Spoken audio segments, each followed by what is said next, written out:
All right, everybody. Hello and welcome. Thank you for coming out tonight. This is the work session for May meeting. Before I start all the meetings, I say a couple of tips and things to get ready. The first thing is to ask everyone to please silence your cell phone. Just take a second and actually pull out your cell phone so that you can make sure it's not just on vibrate, but actually fully on silent. I do say that because it is quite disruptive during the meeting. We do want to make sure we can hear everyone speaking and give them the attention for the town business that's being conducted. So just double check your cell phone and make sure it's on silent, please. We ask for your patience and understanding as council deliberates on various agenda items. We do have a very long agenda and lots of public hearings tonight. We will go through the public hearings one by one. There are a lot of sign-up sheets up there. If you have been confused about which one to sign up for or anything like that, don't worry. We will be patient and we'll make sure everybody has an opportunity to speak at whichever public hearing they would like to, or all of them. There is open public comment as well. That's at every meeting. And so there's a sheet up there for just general open public comment. So if you are speaking to a specific public hearing, then there's a sheet for that, but then there's also just general open comment you can speak as well. We want to acknowledge the staff's work in preparation for the meeting tonight. Their insights are invaluable to each topic of town business, obviously with the budget items and several different zoning things that are up tonight. There's been a lot of effort and many months in preparation. We want to appreciate our town manager, Natasha Tucker. She is out for a family engagement this week, but we have our assistant town manager, Kyler Brower, with us tonight at the helm. We operate under the council manager form of government, and our town manager handles daily operation and department administration, while our town council provides direction and authorizes policy in accordance with the laws of the Commonwealth of Virginia and our town charter. While each council member has the ultimate responsibility to contribute and vote distinctly, the town council does work as a body. We are duly elected to serve responsibly and ethically the citizens of Colonial Beach. Participation of each member contributes to effective leadership. Collaboration is key to productivity in local government. Let's engage in constructive discussion, remain open to different perspectives, and work together for effective resolutions. And finally, I just remind us all that the meetings of the town council are formal proceedings and are thus recorded. And with that, we will call to order the Town Council work session, May 6, 2026, and I got 6:09 p.m. Roll call of members. All members are present with the exception of Mr. Allison. If he does come in, we will announce that so we can add that into the minutes when he arrives. I don't have any additions to the agenda. Is there approval of the agenda? Is there a motion to approve the agenda? So moved. Is there a second to that? Second. All in favor, say aye. Aye. Aye. Any opposed? Great. Moving right along is our consent agenda. It's a budget amendment for a Versa grant that we get every year. Can I have a motion for the consent agenda? So moved. Is there a second to that? Second. Is there any discussion? All in favor, say aye. Aye. Any opposed? Okay. All right, moving forward is our council member liaison and commission reports. And I will start with Mr. Wood on your side, if that's okay. Good evening, everyone. We'll start with the Planning, Community Development, and Planning Commission notes.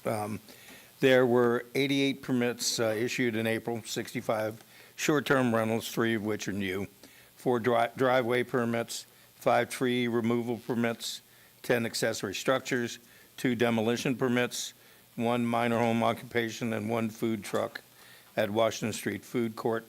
Average days for permit issuance is 8. There were 114 walk-in customers. We've received 92 short-term rental applications to date, including those received in May. Planning Community Enhancement Officer has been hired and will begin working on May 18th. That's good news. Thank you. And the Planning Commission upcoming meeting, Thursday, May 14th, comprehensive planning discussion will be the main topic. Moving on to Parks and Rec, special events, Coffee Walk, May 8th at the Buzz. Sip and Stroll on May 8th, beginning at 6. I know you're going to be disappointed the worm composting class has been canceled. May 9th, we're going to have the Parks and Green Space cleanup, meet at the Community Garden. May 12th, the community board game at Community Center. Dog Day event hosted by River Dogs and CB Humane Society. That's at Town Hill, corner of Washington and Colonial. Memorial Day Wreath Lane at the Big Gun at the corner of Beach Terrace in North Irving. Try to make it out for that, guys. Support those who supported us. May 30th, the town-wide yard and garage sale. June 6th, the outdoor movie, Jurassic World Rebirth. Ongoing pre-activities, volleyball open gym, age 15 and up, Sundays at 2:30 at the school gymnasium, functional fitness class Tuesdays, Colonial Beach Community Center, a Hatha yoga class, also at the community center, and May 8th and 15th adult dance class at the CB Community Center as well. Thanks. All right, Mr. Larson? Good evening. So news from the school, as anybody that's associated with the school probably knows, the last day is coming soon. A week from Friday, May 15th, is the last day of school, and there's all kinds of goings-on leading up to that. This past Sunday, 29 seniors participated in the baccalaureate program that was held at Colonial Beach Baptist Church. Apparently, it was a full house. Let's see, all this week has been the Staff and Teacher Appreciation Week. Runs through Friday. We're honoring the dedicated professionals who are dedicated to the success and well-being of our students. The kindergarten and 7th grade graduations will be May the 14th. And the kindergarten is at 9 a.m. and the 7th grade is at 6 p.m. And the high school graduation is May the 16th, which I believe is a Saturday, in the gym at 10 a.m.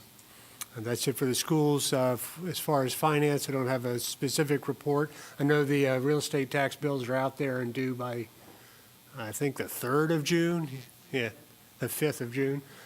So, get those done. There's a lot of finance topics on the agenda tonight, obviously. So that's it for me. Mr. Williams?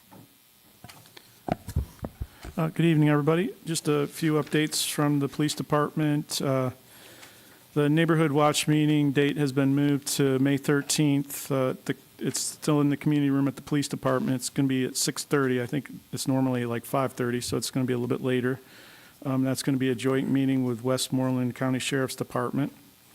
The next worship watch meeting will be held on Thursday, May 21st at 6 p.m. at the Little Zion Baptist Church located at 7748 Leestown Road, Colonial Beach. There will be guests from Loudoun County speaking on the relationship between law enforcement and the faith community. The police department would also like to remind everyone that due to the dry weather, there is currently a countywide burn ban that's in effect. And let's see, that basically is to prohibit all outside fires, and the ban will continue until further notice. And then finally, the police department would like to remind everyone to make sure the doors on your homes and cars are locked and all your valuable items are secured. Keeping your property protected is the best way to prevent theft. That's all I got for the police department. All right, thank you. Ms. Grandstaff? Good evening, everyone. As liaison for economic development, I will be reporting in two parts. First, economic vitality, and then tourism. On the economic vitality side, they're finalizing the business survey and business letters to begin the business initiatives for the local owners. They've also distributed the upcoming business breakfast flyer. That event will be scheduled for May 14th at 7:30 a.m. at the Ice House. They also have dates confirmed for the local financial services point of contacts to discuss partnerships that can support the town and the local business owners. The two financial services, they'll be in discussion and talks with be Truist Bank, and Atlantic Union Bank. They'll be meeting with the branch manager and business bankers assigned to the Westmoreland Colonial Beach areas. Now I shall give the Tourism Committee report. The committee met on the 5th, and the following items were discussed. The History and Heritage Subcommittee continues to work on developing see, shop, and stay itinerary packages to market to group tour and bus companies, particularly focused on the shoulder season. The committee continues to work on a collaborative marketing campaign with Northern Neck Planning District Commission and Westmoreland County focused on the Virginia 250 and targeted to the Richmond, Petersburg, and Greater Washington, D.C. markets. The campaign will encourage visitors to 1. Start your vacation where the revolution started with the Stratford Resolved weekend. 2. Explore our wild side with the natural wonders surrounding Colonial Beach and to discover all of the fun and exciting things that are to do in our charming community. The campaign is planned to run from late May through the end of June. A second campaign is also targeted to these same markets for early fiscal year 27. The committee and chamber are working to produce a series of historical banners to be displayed along the boardwalk in celebration of the Virginia 250. That's it for both committees. Thank you. Thank you. Mrs. Sanford? Good evening, everybody. So for NGOs, I was able to attend my first Alliance meeting on April 22nd via Zoom. Elizabeth Richardson from the Volunteer River Counties was there and was able to talk about the River Counties Volunteer Hub that the Alliance is going to be able to use for free. So they're going to have a page on there where it's going to kind of be a place for all volunteer opportunities within town. So it seems like a great resource, and with more information to come for that. And that's it. Great, thanks. I will keep it short tonight, just 2 quick things. One is we have a new business in town, Maddie Wags, a dog groomer, just 1 block from here on North Irving. So if you've got a dog, go check her out. Small business, and we're excited to see that in our downtown. And a second thing is to give a shout out to Miss Heather Oliver, who is our town clerk. It is Municipal Clerks Week, and we couldn't do what we do without the work that she does. She has been with the town for some years now. I won't date you, Heather, but I think it's been an institutional knowledge base that she has that helps all of our staff, not just the town council up here and supports us, but with every department as well, as she's a resource for all of our prior minutes, all of our prior meetings, the history of the town's ordinances and the town code, and so a wealth of information, and just want to thank you, Heather, for all that you do for us. Appreciate it. All right, and with that, we will move forward with our proclamations. A couple proclamations tonight. The first one is proclaiming National Law Enforcement Week. This one's for you, Chief. Whereas law enforcement officers play a vital role in maintaining public safety, protecting individual rights, and enhancing the quality of life for residents and visitors. And whereas the dedicated men and women of the Colonial Beach Police Department serve the community with professionalism, integrity, and courage, often placing themselves in harm's way in the performance of their duties. And whereas law enforcement officers in Colonial Beach work in partnership with residents, businesses, and community organizations to promote safety, build trust, and preserve the town's welcoming coastal character. And whereas Law Enforcement Week provides an opportunity to recognize the challenges faced by law enforcement officers, honor those who have lost their lives in the line of duty, and express gratitude for the daily sacrifices made in service to others. And whereas the town of Colonial Beach values the commitment, compassion, and service demonstrated by its law enforcement officers and acknowledges their essential contribution to the well-being of the community. Now therefore be it proclaimed that the Town Council of the Town of Colonial Beach proclaims May 11th through May 17th as Law Enforcement Week in the town of Colonial Beach and encourages all residents to join in recognizing and thanking our local law enforcement officers for their dedicated service. Make sure you pass on our appreciation to all the officers. Thanks. The next proclamation is celebrating the heart of Colonial Beach with small business and tourism, and so our Economic Development Liaison, Ms. Grandstaff, is going to read that proclamation. Whereas the town of Colonial Beach recognizes that small businesses are the backbone of the local economy, providing employment opportunities, supporting families, and contributing significantly to the town's economic vitality, unique character, and quality of life. And whereas travel and tourism are essential components of Colonial Beach's economy, attracting visitors who support local businesses, generate revenue, create jobs, and strengthen the town's position as a vibrant destination. And whereas Colonial Beach's natural beauty, historic charm, festivals, recreation, dining, and hospitality offerings enhance the visitor experience and showcase the town as a welcoming place to live, work, and visit. And now, therefore, be it proclaimed that the Town Council of the Town of Colonial Beach, Virginia, does hereby proclaim the month of May as National Small Business Month and National Travel and Tourism Month in the town of Colonial Beach. And be it further proclaimed that the town encourages residents, visitors, and community partners to support local small businesses, explore local attractions, and celebrate the entrepreneurs and tourism professionals who help make Colonial Beach a thriving and welcoming community. In witness whereof, the Town Council of the Town of Colonial Beach, Virginia, has caused this proclamation to be adopted on this 6th day of May, 2026. Thank you. I'm going to call on you more often, Lisa. Very good. Okay. We're moving right along. As you know, we have a long agenda tonight. Next up is our public comment.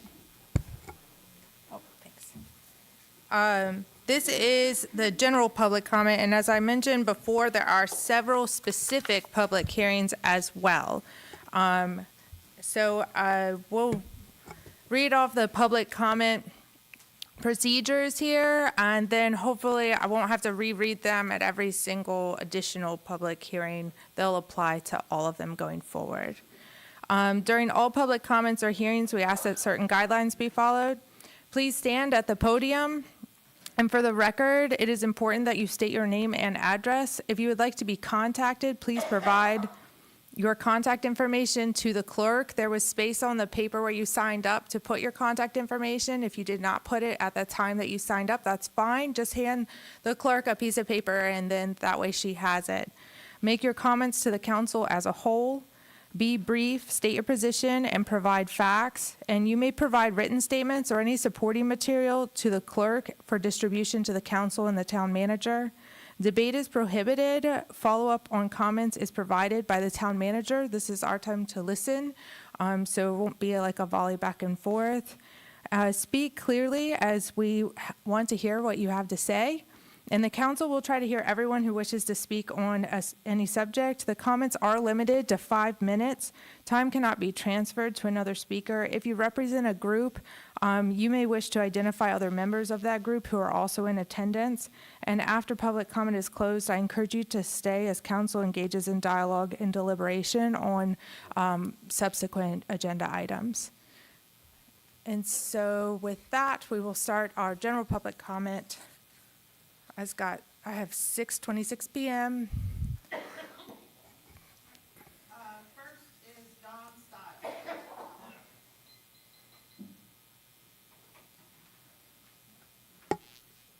Welcome, Mr. Stiles. How are y'all today on this beautiful day here in Colonial Beach? The weather was great. You know, it rains in the morning, and then it's sunny in the afternoon, and it's very pleasant right now. And beautiful sunsets.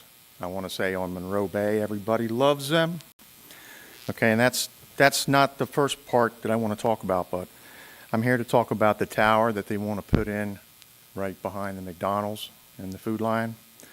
I guess the fact of that is there's been studies done where you can go on Google and see this, where anywhere from I think it's 1,500 feet away from it can cause cancer. So if you're within 1,500 feet of that tower, you can get cancer. And there's the Food Lion, and then there's the McDonald's, and that's that part of it. And then the other thing too is I have a person that I know that owns property over near the Public Works. And he's had it for about 15 years, and I don't know if he's going to do anything with it. But I contacted him, and he said that he would be interested in letting the town buy part of that property. It's near the Public Works, so they could pull the electricity from the Public Works to that property, and it's away from the town. And the most important thing is all of those people that watch the sunsets and the beautiful things here in Colonial Beach, they're going to have that eyesore of a light flashing over top of the trees. And I think that's probably one of the worst things, because people are going to come to this town, they're going to go, oh, it's a beautiful town and everything, but man, that light up there, it's you know, taken away from the whole visual effect. And that's really all I got to say. Thank you. Thank you. Next is Mr. Eric Nelson. Good evening, Madam Mayor, Council. Thank you for letting me speak this evening. I have a couple of things to talk about. One of them is I didn't realize that today was, or this month was the month to recognize clerks of the town, and I want to say that I've had a lot of experience and interaction with our town clerk for many years, and actually since she was here, since she and her family moved here, I have had that experience with her, and she's been helpful and knowledgeable and always had a smile on her face and very, very easy to work with, and I just want to commend her for what an excellent job that she's done. And I know that there's no public hearing this evening on this, but I want to comment on the zoning text amendment that you will be setting a public hearing for later on in the agenda. I have spoken on this, and I will speak on it again when it's appropriate, but I just want to say that I do support the text amendment that allows for small-scale production not to exceed 6,000 square feet in the appropriate zone. So I just want to go on record again supporting that. And then finally, I want to talk, because this month is sorry, let me pull up my exact title. It's the National Historic Preservation Month. I'd like to talk just for a second about Main Street, about downtown Colonial Beach. I want to mention that we just had a wonderful event that took place this past weekend on Town Hill. It was in celebration of the Kentucky Derby. And I really want to very strongly express my appreciation to Public Works. Thank you very much. Mr. Knapp was super helpful in making sure everything was set up and that everything went very smoothly. And one of the things that he and his staff did were we spent several hours putting up a tent on Friday night, and there was so much wind on Town Hill that the whole thing blew down sometime over the evening and broke into a bunch of different pieces. And we were trying to figure out how we were going to deal with that before the event on Saturday. And Mr. Knapp got people from Public Works, and it all worked out really well. So I just want to thank them. And the police department was there. We want to thank them for participating, and also the Parks and Rec Department for helping us make it through the permitting process. And also I want to thank Ms. Lawrence for attending. She can tell you, I think, firsthand what a good event it was. She seemed to be enthusiastically enjoying herself. So it was a great event, and I just wanted to express my appreciation for that. Seems like there was one other thing I wanted to mention, but now I'm drawing a blank. Anyway, thank you for, oh, no? Yeah. Anyway, that's it, I guess. Thank you for the opportunity to speak.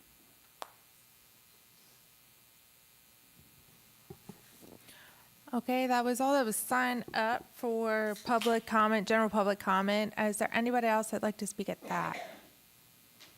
All right, we'll keep moving forward. Next up is ordinance 778. This is the amendment of section 8-2 to the Town of Colonial Beach zoning ordinance for communications facilities. This public hearing was already held on April 9th. And I guess, Ms. Lawrence, you want to take it from there? Sure, thank you. Members of, Mayor and members of council. Next. We've got 4 items in front of you today. Like you said, you've seen this, and Planning Commission had a public hearing in January, council had one in February, sent it back to Planning Commission, and then you had the joint public hearing. So I know you've seen this several times, I'll keep it brief, but the applicant's representative is also here for any questions on the CUP when we get to that. Zoning text amendments. The 2 zoning text amendments will allow for the telecommunications facilities in certain areas of town with specific regulations. Contingent on what if council approving the zoning text amendments, then there's a confirmation of the substantial accord, and then there will be the CUP application will be addressed. As we said, the joint public hearing was already held on April 9th. We've talked before about the alternatives. We cannot prohibit cell towers from coming to the town. Our existing code only allows them in agricultural areas. We don't have agricultural areas, so the 2 options were to either rezone one lot of land to agriculture where we have no other, and it would be between the commercial properties, or to do this text amendment and then a CUP. Just a reminder that there are telecommunications towers have a lot of special protections in both the federal and state code. And one of the 4th bullet down, I'll just remind you, is that if the tower is approved by the Federal Communications Commission, you cannot reject it on environmental factors. There's plenty of research to show the health issues, and I'm sure the representative will get into that with you if you would like. So going on to the next slide, the first zoning text amendment is 2601, amendment to the code to add communication facility as permitted in the C1 General Commercial District with the approval of a conditional use permit. After that will be the one that sets the standards and requirements. But at this point, if there's no other discussion, I will say Planning Commission voted 6-0 with 1 person being absent to recommend approval, and my recommendation is that you approve Ordinance 778, amendment to the zoning ordinance of the town to add communication facility as a permitted use in C1 with a conditional use permit. Okay, so let's take up the issue at hand, which is just the ordinance amendment at this moment. Do we want to set a motion on the table? So moved. Is there a second to that? Second. Okay. Is there any more discussion to the amendment to the ordinance? Yes, Mr. Williams. Yes, I'd just like to ask a question. I know it was explained to us in the prior meeting, the joint meeting, but it's still a little strange to me that we have this, we don't spot zone, but it kind of looks on the map like it's a little spot. And I know we kind of rigged it so that like certain distance from, is it from residential? What gave us this little spot over by Food Line versus any place else in town? Sure, that's addressed in text amendment 2602, but with the maps and stuff, I can answer. We wanted to go, I believe it's 100 yards from any residential area, school, shoreline. Those are all comments we heard in the first set of public hearings, that people didn't want the towers on the shoreline. Right. So we looked, and people obviously don't want them in their neighborhood, so we did 100 yards out, and that gave us the area. That's not spot zoning. Spot zoning would be if we only allowed one lot to be zoned agricultural in the town when it's surrounded by commercial zones. It's also not rigging either. It's not what? It's not rigging either. You can call it however you want. I mean, it narrows it down to one little spot, so. Yeah. I was just wanting to make sure that that's in stone, that we don't have like any loopholes. So by the 100 yards, we're safe as far as what we're showing on that map. Sure, and we can talk, if you want to, I'll talk about that. I know you want all your answers before the first one, but all the requirements are on the next zoning text amendment, and it spells that out So, on that. yeah, right now, the motion on the table is just to add the term communication facility to the C1 under conditional use. And then the next amendment is the actual additional language around what Right. that means. Yeah, I just wanted to get it all straight before we start Sure. voting. So that's fine. That helps, definitely. Is there any further discussion on this particular portion of this process? All right, I'll take a roll call vote on the motion at hand. Grandstaff, Aye. Sanford, Aye. Wood, Aye. Larson, Aye. Williams, Aye. and I vote aye. All right. Next up is the amendment of section 18.7, which is the zoning ordinance to now include the telecommunications tower and related facilities permitting regulations. So getting a little bit more into the details, we kind of started at the top level of just adding the classification to a commercial district, and now we're adding in what governs that within that level. So moved. All right, Sure. there's a motion. Is there a second? Second. Okay, all right. Angela, would you like to go into the next level? Just to answer Mr. Williams' question, in the packet, under Amendment 2, are all the regulations, and the very first one is location, that says telecommunication tower are permitted, but they must be located no less than 100 yards from residential schools, parks, and shorelines, and that's what's shown on the map there. It consists of a number of different parcels on both sides of 205, so it's not just one parcel of land that would be eligible for that, but that area. That's all I have, unless somebody else has another question. I just have one question. In the planning commission's approval, did they make any further amendments after our joint session with them? What you have in front of you is what they made in their, for the text amendment, all they made was the recommendations that they made verbally during the public hearing, and they voted to accept those recommendations. Okay. And that's what's in front of you now. Got it. They didn't add anything else within their discussion? Not on this, Other on the than the cup staff. they. On the well, cup they did. I can address that, Okay. yeah. Question, Ms. Lawrence, didn't they also request that fencing be black, as we had? That's on the cup. Okay, okay. All right, we'll get in more granular detail at that point. Yes, yes. Okay, keeping with our levels. All right, there is a motion and a second. Is there further discussion on this portion, which sets in a number of regulations and permitting requirements within this use type? Seeing no further discussion, I'll go with the opposite way this time. Wood, Aye. Larson? Aye. Williams? Aye. Grandstaff? Aye. Sanford? Aye. And I vote aye.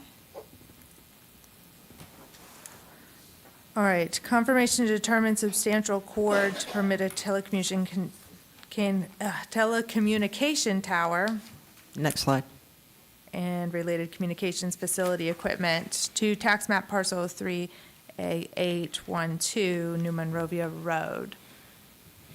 Yeah, so there's a memo in your packet for that. A public hearing is not required for this, nor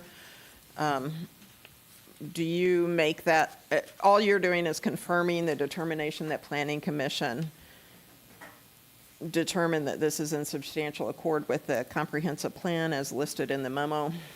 in your packet. So we just need a motion to confirm.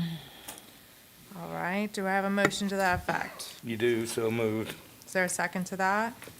All right, is there further discussion on the motion of substantial accord? All right, do a roll call vote again. Grandstaff? Aye. Sanford? Wood? Aye. Larson? Aye. Williams? And I vote aye.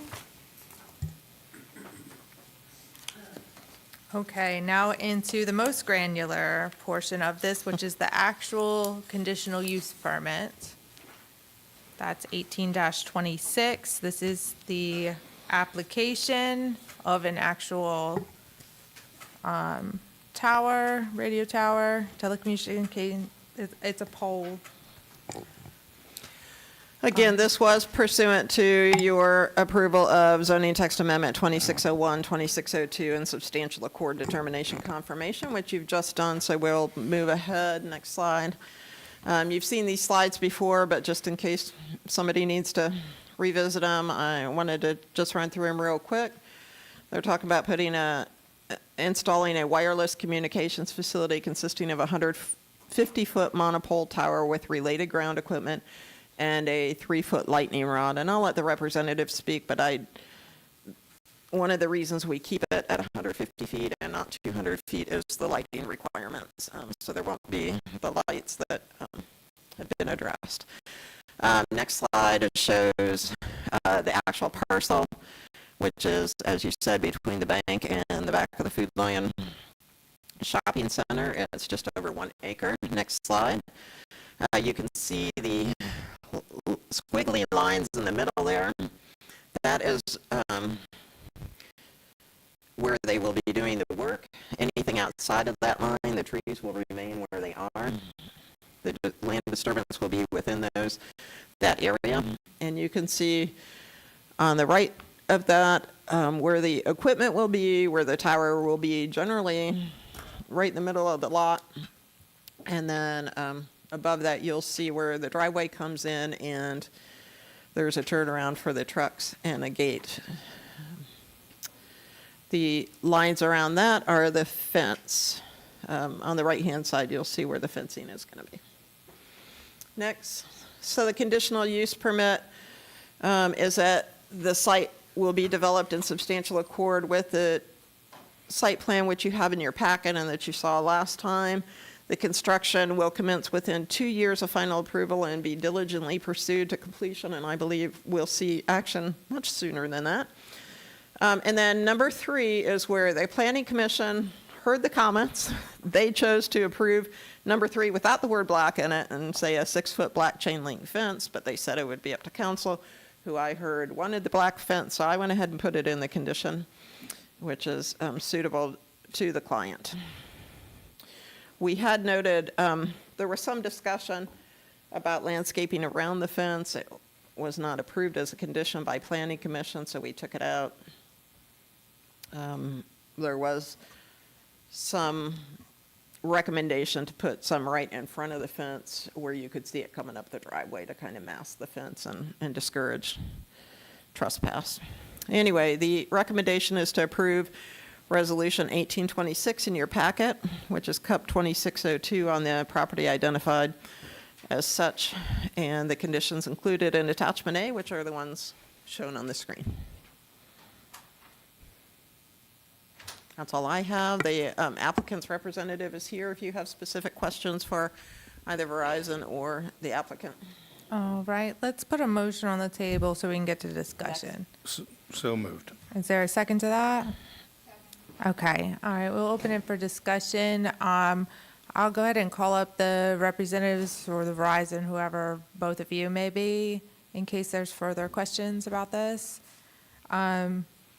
To address, I think one point that was already answered, the light at the top is not required because it is 150 feet and not 200 feet, is that correct? That's correct. Okay. FAA requires that red light for 200 feet. Right, or- and it's also in our ordinance that if it was to be required, then it would not be permitted, I read in the regulations. So, and then also We talked some about the health concerns that people have expressed about this. You want to elaborate a little bit again Sure. on that? Happy to. The FCC, Federal Communications Commission, heavily regulates all sorts of radio frequencies, and telecommunication towers fall well below the regulated limits, and they're heavily regulated. They follow FCC guidelines and will meet those standards. That's the only way they can get approvals from the FCC to build the tower, and they will comply with all those regulations. And there are many outlets, national organizations, health organizations that have made statements that there's not a direct connection between the frequencies and health concerns. All right, while we have him here, yes, Mr. Wood? Yeah, could you address the distinction between shortwave and long-wave radiation and which is the dangerous one and which is not? And which is this particular signal? That's something I'm going to call up Mr. Chai. Okay, well, good. Phone a friend.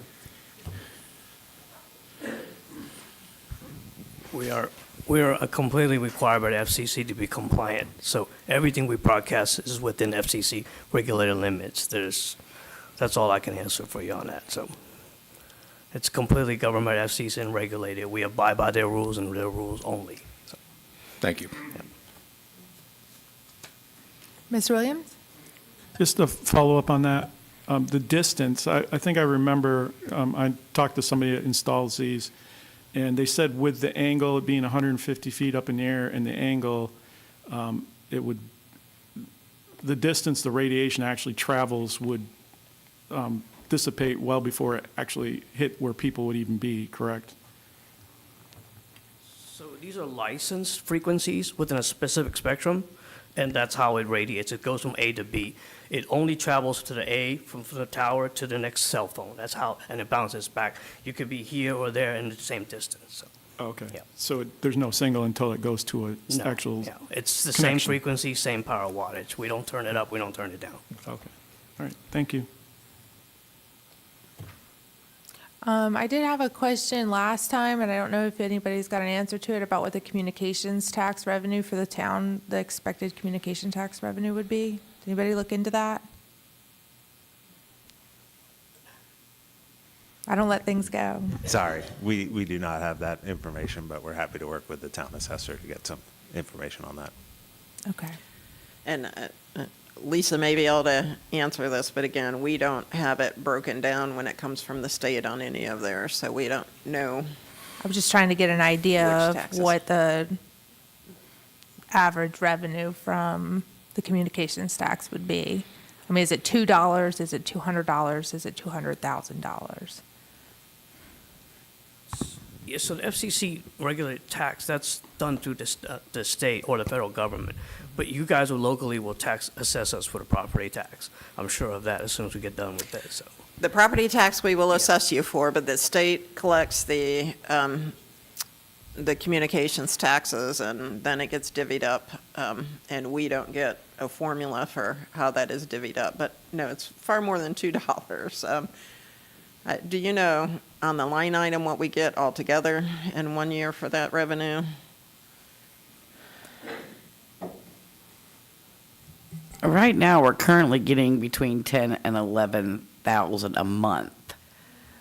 So with the addition, I'm sure we'll see an increase, but I have no way of knowing. So that money comes from the state. It's collected by the federal government, given to the state divvies it out. And we don't get anything with it other than the money in the bank. Okay. Couldn't we ask somebody? Isn't there like a contact or somebody? Like, couldn't we figure this out? I'm sure we probably could. I did think they were if we going can to find the right research organization. neighboring counties and see what that was. So, The problem I've run into with other localities is that they have multiple towers in their locality, and I believe it's also lumped in with the private cell. It's all communications tax when it comes to us. So I wasn't able to locate anything. I actually also reached out to the company that we have a lease with to see if they could tell us. And the problem is, I don't think the cell phone companies, they're paying they don't see the what the breakdown. state tells them to pay. Yeah, the Yeah. state figures out the formula and tells everybody what to pay and sends us some money, but I'm sure there's a formula out there. I guess we'll see after this, possibly. Yeah, well, Plus, we're looking at increased revenue, what it is, and improve signal, and people, local businesses being able to offer Wi-Fi. So it's a win-win situation. Hopefully, it's closer to 200,000, but probably not. we have one tower in the town limits right now. So maybe that would make a pretty big impact. Okay, thank you. I just wanted to follow up on my former question. Is there further discussion from anybody? I know this is the third or fourth time we've seen this now, so. All right, we will call for a vote. All right, with the staff recommendations as presented. Mr. Wood? Aye. Mr. Larson? Aye. Mr. Williams? Aye. Ms. Grandstaff? Aye. Ms. Sanford? Aye. And I vote aye.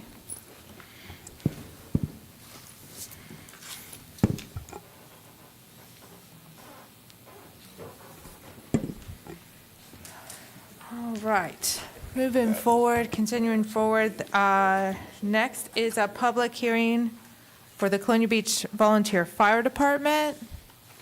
I see Chief back there. There are two portions to this public hearing. One is the substantial accord determination, similar to the portion that we just did before the CUP, and then the actual CUP as well. Ms. Lawrence, you want to walk us through, and then we will open the public hearing for it. Yeah, you want to switch presentations? Yeah. Actually, Darla Odom is on Oh. the line, and she's got this project. Darla, are you on? Okay, great.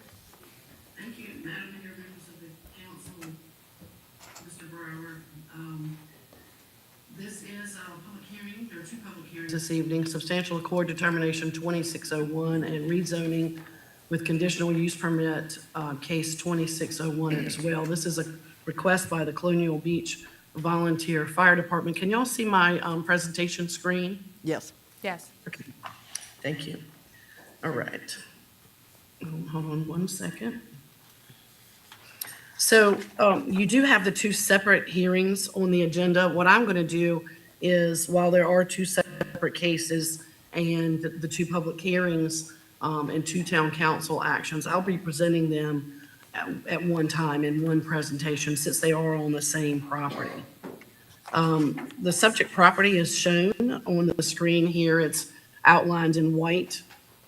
Here, the subject property fronts approximately 200 feet along the west line of Garfield Avenue, approximately 50 feet north of Colonial Avenue here. The property is 0.7 acres, and it is a vacant grassed area, as you can see in the aerial here, except for some storage that the fire department has had over in this corner of the property, and a parking area that they've allowed Lenny's Restaurant to use for their overflow parking for many years. They will continue to have an agreement with Lenny's to allow them to use some of their parking area, as it should work well with their different hours to be able to continue to offer that to the Lenny's. Properties surrounding the subject property are really a mix of uses. You've got commercial uses along Colonial Avenue. You've got some commercial uses along Colonial Avenue. On the east side of Garfield Avenue, you've got single-family residential back towards Franklin Avenue. And then on the Jackson Street side adjacent, you've got single-family uses here and additional commercial uses along Colonial Avenue. So there is, a fairly good mix of uses in the area. This shows you the zoning map for the subject property, as you can see outlined in the white box here.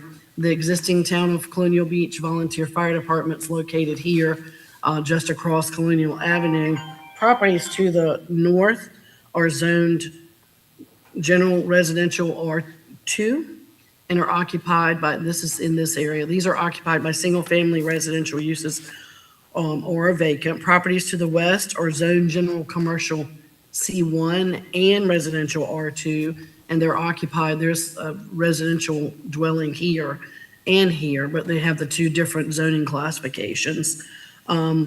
Properties to the south are zoned general commercial C1 and occupied by commercial uses, and properties to the east are zoned commercial residential CR and general residential R2 and occupied by commercial and residential uses.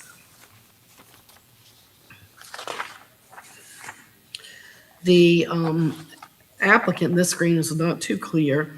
This is the future land use map. The subject property is part of the comprehensive plan central area. The plan in the central area talks about the properties being located between Boundary Street and First Street. And the plan refers to this area as the most diverse planning area encompassing a wide range of land uses. The plan encourages the continued presence of municipal and public office uses within the central area and recognizes that these facilities have assisted in keeping a constant stream of individuals in the area to support local businesses. The comprehensive plan's future land use map, as you see here, and the subject property outlined in black, actually splits the subject property. And the split that you see here on the future land use map follows that zoning boundary that we just looked at on the previous map. And so it actually does split the subject property right down the middle. Now, with that in mind, I think the intent originally was to allow some expansion of uses along Colonial Avenue back further in, away from Colonial Avenue, and then allowing, some residential development here. But we have to remember that we're talking about such short blocks. The whole block itself is 300 feet long. That's it. And so with a short block like this, I think the intent was there to try to allow for, commercial so many feet back and then allow residential. I guess from a staff standpoint, to me, this would be really along some of these blocks for off of Colonial, on this north side of Colonial, that this really is more of a mixed use kind of area, and that the CR or a mixed use classification would be better not to split up. This allows only 100 feet of development in the property that could be commercial, and then 100 feet on the north side of the subject property that was also 100 feet. It doesn't allow any room for transition when you have this line. So again, I think the plan following sort of a commercial residential zoning classification better fits the mixed use area here.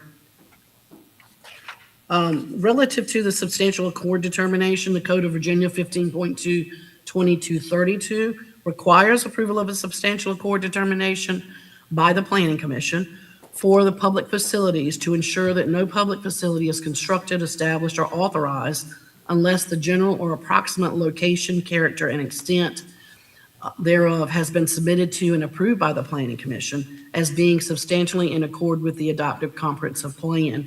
And then the council does have the authority given it under 15.22232 to review the Planning Commission's determination. And so that's what we're asking for you to do this evening, and I'm going to talk to you about the Planning Commission's findings and staff's recommendation on that. The zoning ordinance offers guidance relative to rezoning properties, and the zoning map amendments, which you have before you as proposed, the rezoning that requires you to that the zoning should be required by public necessity, convenience, and general welfare are good zoning practices. That it should be in conformance with the town's adoptive comprehensive plan, and also that adequate public facilities should be available to serve the proposed use. And we have found all of those to be true in this case. The zoning ordinance also,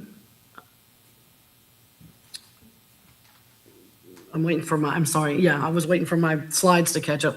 The zoning ordinance also provides guidance on conditional uses. And basically, you're aware that conditional uses are those uses that may be appropriate in a zoning district, but because they are unique and they may have potential impacts that are unique and different from other uses, they require individual consideration on the subject properties. And that's what you have here, not for the fire station facility or building itself, because that is a public facility, but the portion of the request, if, going forward in the CR district for the community facility requires consideration of a conditional use permit.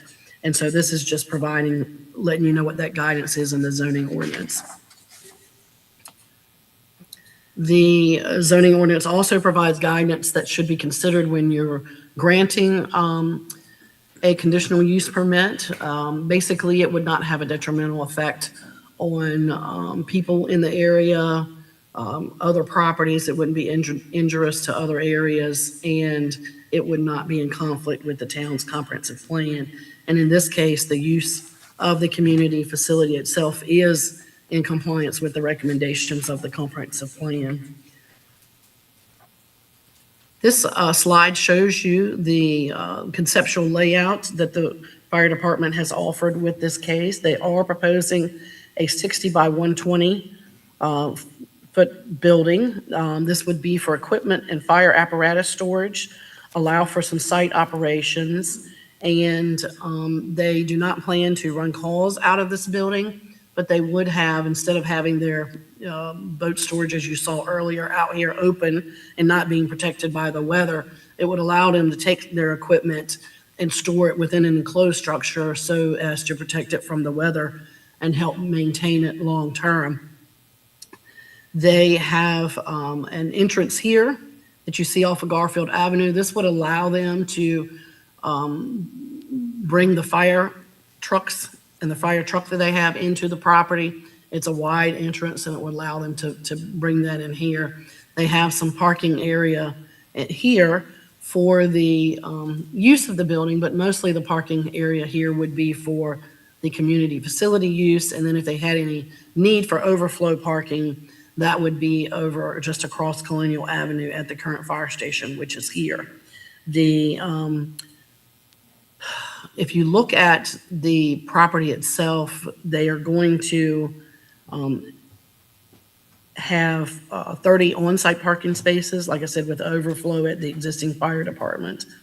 They are going to be complying with the ordinance requirements for landscaping as far as street trees along the front property line. The idea was made with this layout, again, because you're talking about 200 feet here, to pull the parking area away from the residential here and to pull that down closer to the Colonial Avenue action, as well as keeping most of that activity along this and being able to allow the continued shared use of the parking area. They also are going to have the visual screening that's going to be provided with landscaping along the northern and the western property boundaries, and that's as conditioned. That would be a visual screen, and in the conditions, it would, in the report, which is in attachment A of the report, which would require 2 staggered rows of evergreen plantings in both of these areas to help mitigate the visibility from the properties to the north. There also is a control on lighting so that all of the lighting has to be downward reflecting, and a covered source for the light, as well as not exceeding a certain foot candle at the property boundaries to have a less impact on the area properties. And again, this is where the activity for the community center use would take place. This northern portion of the building would be all storage area.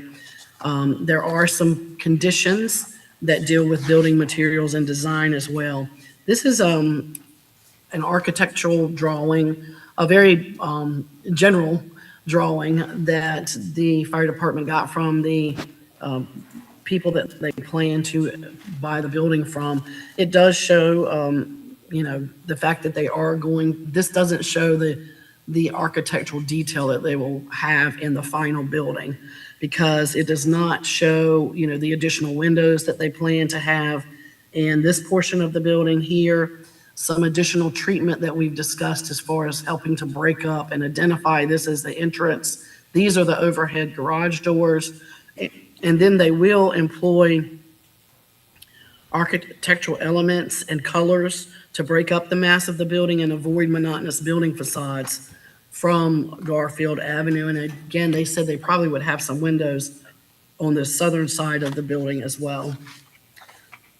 So relative to the CUP, the conditions address the conceptual site layout, the architectural and building materials as we've discussed, site landscaping with the visual screen, limited hours of operation, a limit on any outside activities related to the community facility use, limits on lighting, as well as screening of any refuse collection areas and mechanical equipment.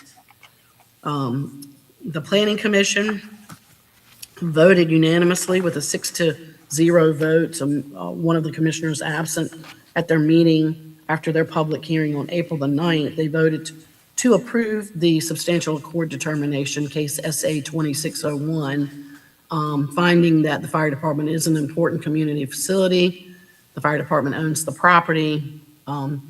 It is in close proximity to the existing fire station, so would serve well as an auxiliary building, and that its location and how it's been laid out and designed satisfies the location, character, and extent as specified by the Code of Virginia. And so staff is asking for you to uphold that and confirm the Planning Commission's substantial accord determination. Relative to the rezoning, the Planning Commission, after its public hearing on April the 9th, voted unanimously 6-0 to recommend approval of the rezoning from C1 and R2 to CR, commercial residential, with the approval also of the CUP 2601, subject to the conditions in the report. The commission found, and staff also recommends, that the narrowness of the land use designations of the plan and the zoning district really restrict its being able to follow the exact general commercial and residential guidance of the plan in this case, that really it's more practical to look at this as a mixed-use block, that the CR zoning is appropriate for this use. The purpose is to provide for a transitional mix of uses. It accommodates a public facility use and allows for the auxiliary building for the fire department. And as conditioned, the community facility would not adversely affect surrounding properties or the area. And with that, I'd be glad to answer any questions you might have. Okay. We're going to take these one by one. The first is a substantial accord. We'll open the public hearing on that. It is 7:09 PM. Is there anybody signed up for the substantial accord public hearing? Would anybody like to speak to make sure the fire department's new facility is in substantial accord with the town's comprehensive plans? All right, we will close that public hearing. It is 7:10 PM. Since they were presented together, I'm going to subsequently call the public hearing for the actual conditional use permit. This is a rezoning of the property in order, and then an application for the conditional use as presented by staff. We'll open this public hearing. Still 7:10 PM. Is there anyone signed up for this? Would anyone like to speak to it? Chief Roby? Say something up here. Come on up. I think Darla explained everything. We had a meeting last month. If y'all have any questions, I'll be more than happy to answer. But the facility, like I said, we're not going to be running calls out of it. It'll be a storage building for apparatus in storage, because we're just running out of space at the firehouse now that we have now. The apparatus is 10 times bigger than it was 20 years ago. It's just tight in there. We don't have the room. And then the other section would be, while we were putting this building up, we wanted to have like a hall that we could rent out to have a little bit of an income also to come in. And that was the purpose of combining the two. So that's where we stand on that. So, any questions, I'd be more than happy to answer. But I think Darla has explained it, what the goal was. Okay. Does anybody else want to speak to it? All right, we'll close your public hearing at 7:11 PM. And we can take this action up if we'd like, or we can defer it to the next council meeting. What would council like to do? I move that we go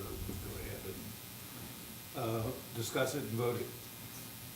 All right, we'll do the substantial accord first. Is there a motion to that effect? So moved. Is there a second? Second. All right, is there further discussion on the substantial accord motion? I have to do a roll call on substantial accord? Yes, of course. All right, Grandstaff? Aye. Sanford? Aye. Wood? Aye. Larson? Aye. Williams? Aye. I vote aye. All right, next up, is there a motion for confirmation of the conditional use permit with the rezoning to RC? This is now going to rezone that split land, and it will be, I assume, consolidated. Is that correct? Yep. Yeah. All right, do I have a motion to that effect? So moved. Is there a second? All right. Is there any further discussion on that? I felt like the presentation was pretty clear. All right, we'll call for the vote.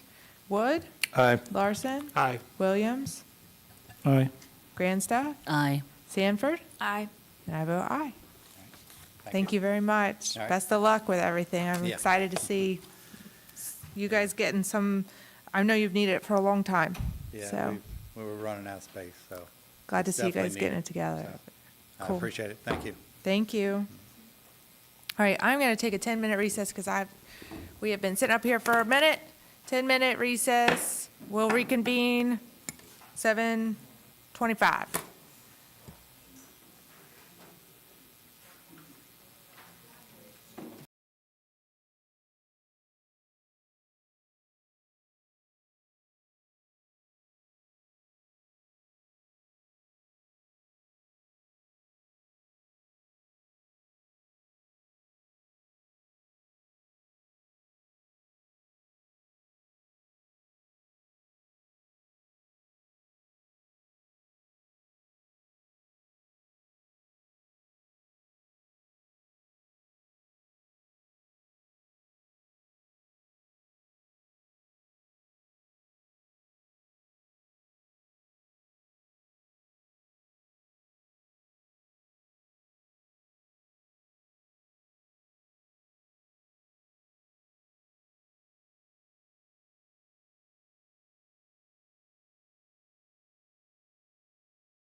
Oh, sorry.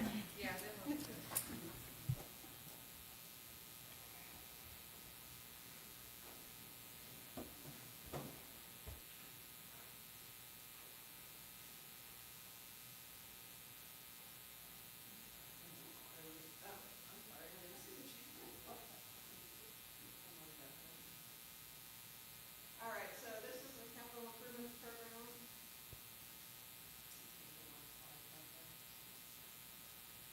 Next slide. I've seen this a little bit, but not in detail. So, the council has tasked the planning commission with the annual preparation of the. Oh, sorry. I just turned my microphone off instead of on. So you have tasked the Planning Commission with the annual preparation of the capital improvements program under the authority of the state code.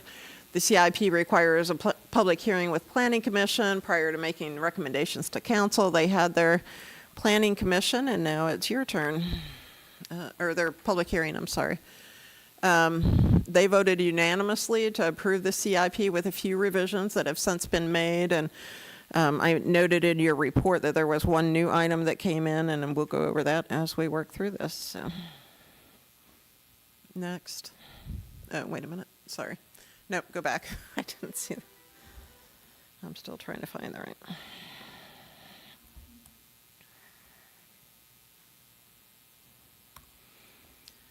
So, it's a 5-year plan, as you know. It serves to guide the financial decisions, annual budgeting, and the coordination of major public investments in the preservation. It's a working document with approximations designed to provide advanced project identification, evaluation, scope.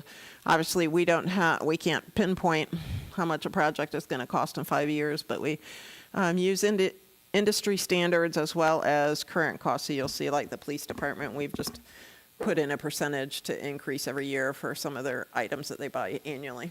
Next. It supports the commitment. I think I had this slide last month, but it's just a way for us to show our commitment to infrastructure and to better plan that infrastructure. So, next.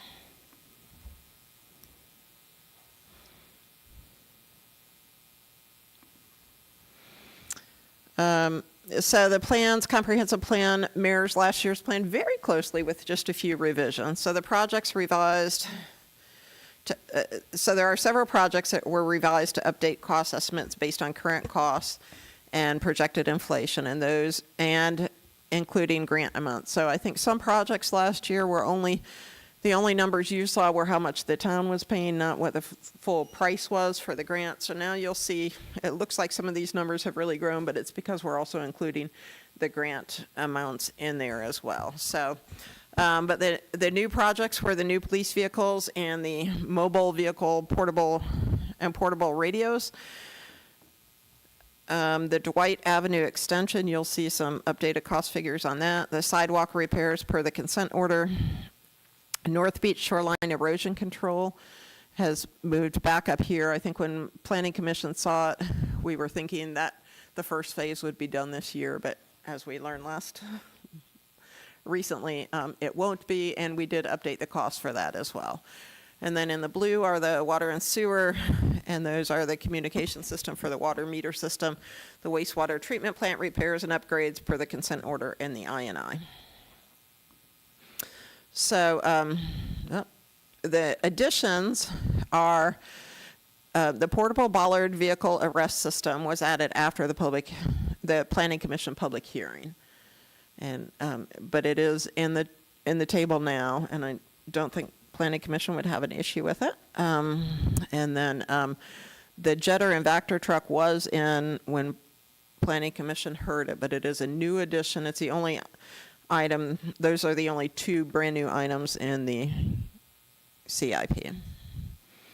So projects that are expected to be completed this fiscal year, so they weren't included, are the trash truck, the beach rake and tractor, utility and plow truck, Azalea Park playground equipment, Monroe Bay Avenue shoreline area, Eleanor Park Phase 1, the Dennison Well abandonment, and generator upgrade 3rd Street.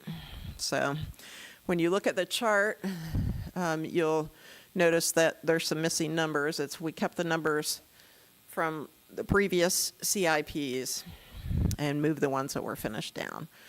So the next chart is what is straight out of the CIP that you have in the packet. There's the Dwight Avenue extension, beach and riprap nourishment, sidewalk repairs, and town pier refurbishment. So public work investment is $5,700,278. Again, this is a 5-year project. If you look at the Dwight Avenue extension, that makes up most of it, over $4 million. But if you look at the breakdown, almost all of that is paid for by VDOT. Next. This one has item number 10, which is the Operations Center, Emergency Operations Center study. And it's just a study for $50,000 for administration and technology. Then for public safety, you have police vehicles. They rotate 2 vehicles each year. And you'll see the workshops that correlate with, the worksheets that correlate with this table explains that they used actual costs for this year, and then we're just adding 5% to cover it every year thereafter. It may not go up that much, but that's what is projected. The mobile and portable radios, as you know, Westmoreland is updating their system. Those figures were updated slightly based on actual cost estimates from the county. And then the portable bollard vehicle arrest system was added. Next slide is resiliency and sustainability. So that's the Monroe Bay Avenue shoreline area. And then the North Beach shoreline erosion control was updated for the actual contract amount for the contract that you all approved. So total general fund project total cost is just over $8 million. Next slide is the water and sewer program. So the water fund is the communication system and the worksheets. Everything on this table, you have a worksheet that correlates with that number and explains a little bit more of where the phasing is. Also, Chris and the chief are here to answer any questions as well. The sewer fund are the crew vehicles that they continually look at or replace. 19 is the sewer replacement study. 20 is the engineering study for replacement of wastewater piping. 21 repairs, 22 repairs. 23 is the I&I, and 24 is that jetter Vector truck that is new. So those costs are just over $8 million. Next slide. Oh, I guess that's the same thing. So the next slide after that is the total. So you'll see general fund supported projects total just over 8 million, utility fund just over 8 million. So the total capital improvements for 5 years is $16,199,000. Next slide, we have included the school just as an appendix for your information. It's not included in our total numbers that are presented to you. Next. So, of course, we'll take some recommendations and have the public hearing, but then the recommendation would be to approve this capital program and move it on to the treasurer's office. So. Are there any questions, Abby? With that, we will open the public hearing for the CIP. And I know we took a recess, same public comment guidelines apply as the former public hearings. So make sure you state your name, address for the record, and if you want a response back or anything, make sure you leave your contact information with the clerk. We'll open up this public hearing. I got 7:31 p.m. And Mr. Will Knuckles? Welcome, Mr. Knuckles.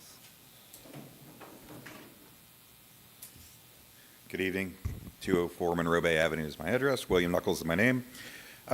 Items that caught my attention during the CIP, I'm going to continue to beat the same drum I always beat about the shoreline and riprap and beach renourishment stuff, is that it still is not, to me, at all apparent that we have any sort of even a rudimentary understanding of how coastal processes work, which means to me that this is a really uninformed estimate as far as the costs you're looking at, right? So you're talking about making a multi-year plan based on sort of a general misunderstanding of how these processes work. and some of the processes and the money you have been spending in the past. My professional judgment, having worked on this stuff in the past, is that you're actually spending money to make problems worse. Therefore, costing yourselves more. So as part of the cost escalation you see is from sort of a mismanagement side of things. So that's probably not the best way to be doing long-term financial planning. Sidewalks, an ongoing issue for the public who complains about this every year, since I've lived here at least, and I've been told it predates that significantly. It got to the point so bad that some folks had to get a hold of the state and the feds and actually try to force the town to do something. That's only been successful in the fact that now there's some plans to do the bare minimum to sort of get out of trouble with the feds. That's probably not the best long-term financial planning for the town. It seems like there's some significantly, broader scope because the complaints didn't actually go through and walk the whole town. They just sort of cherry-picked some things that were extra annoying to some individual citizens. That's, again, not exactly a great way to do long-term financial planning. It seems like the town itself should be doing some analysis that sort of better depicts what the problem is, the scale of the problem, and the timeline that you want to address it in. Right now, it just says we're doing what we've been told to do, kind of like the big parents have come to town and said, you must do this. But again, that's not really a plan, and this is supposed to be a long-term capital plan exercise. A few years ago, we talked about the fact that the table as it was presented, both to the Planning Commission, y'all, and the public, when it lists things like combo town/grant, that's very hard to follow because it doesn't really inform anybody as to whether or not you're talking about whether the grants are aspirational, whether these are cost share grants, like Corps of Engineers grants or other federal grants that actually have a mandated cost share in them. Or whether this is just a hope that the grant will come through, and it also doesn't say in any way that would allow you to plan. If you don't get the grant money, does that mean that you're fully planning on funding this with town money? Right? So all that is really nebulous in this, so it seems kind of like, again, from a planning document point of view, it's pretty confusing.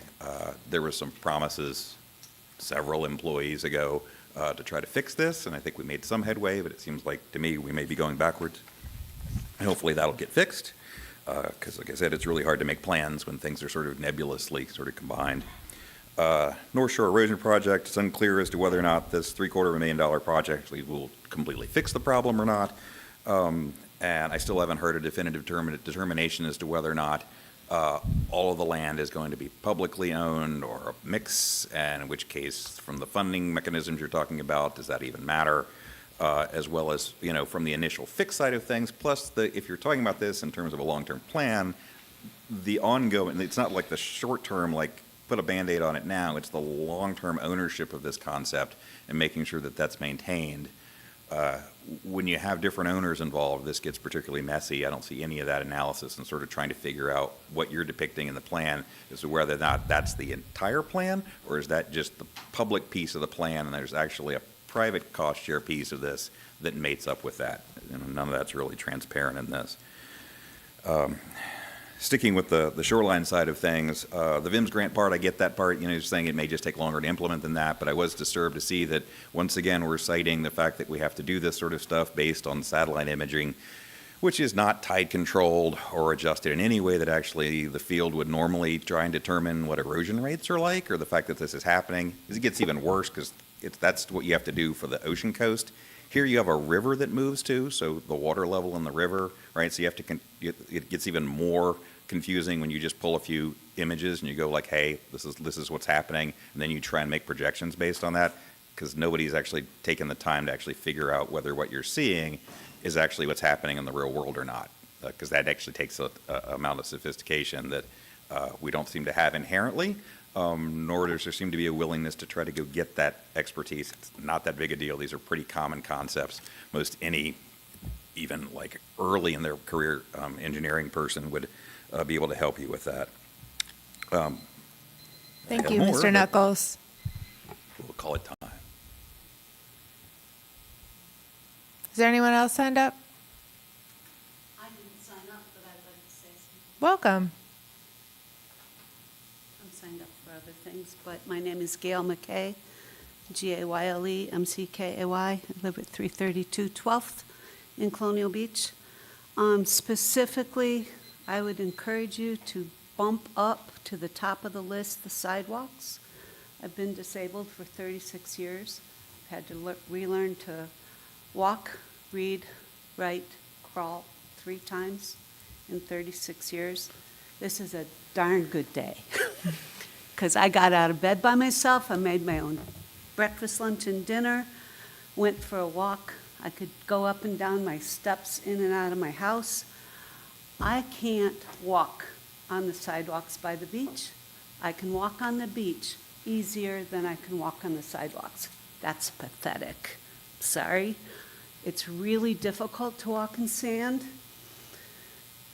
but the sidewalks are awful and dangerous, and it's a safety issue, not just for me, but y'all are caring about having all these new people come to town and tourism and all that, and they're gonna trip and fall, and then you can have a lawsuit. It's a risk management problem. I don't get it. Fix them. That's it.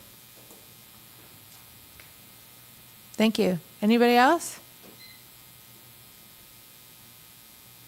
All right, we'll close the public hearing for the CIP. I'll have 7:38 PM for the record. We can defer action on this. Is there discussion or? Yes, Mr. Williams?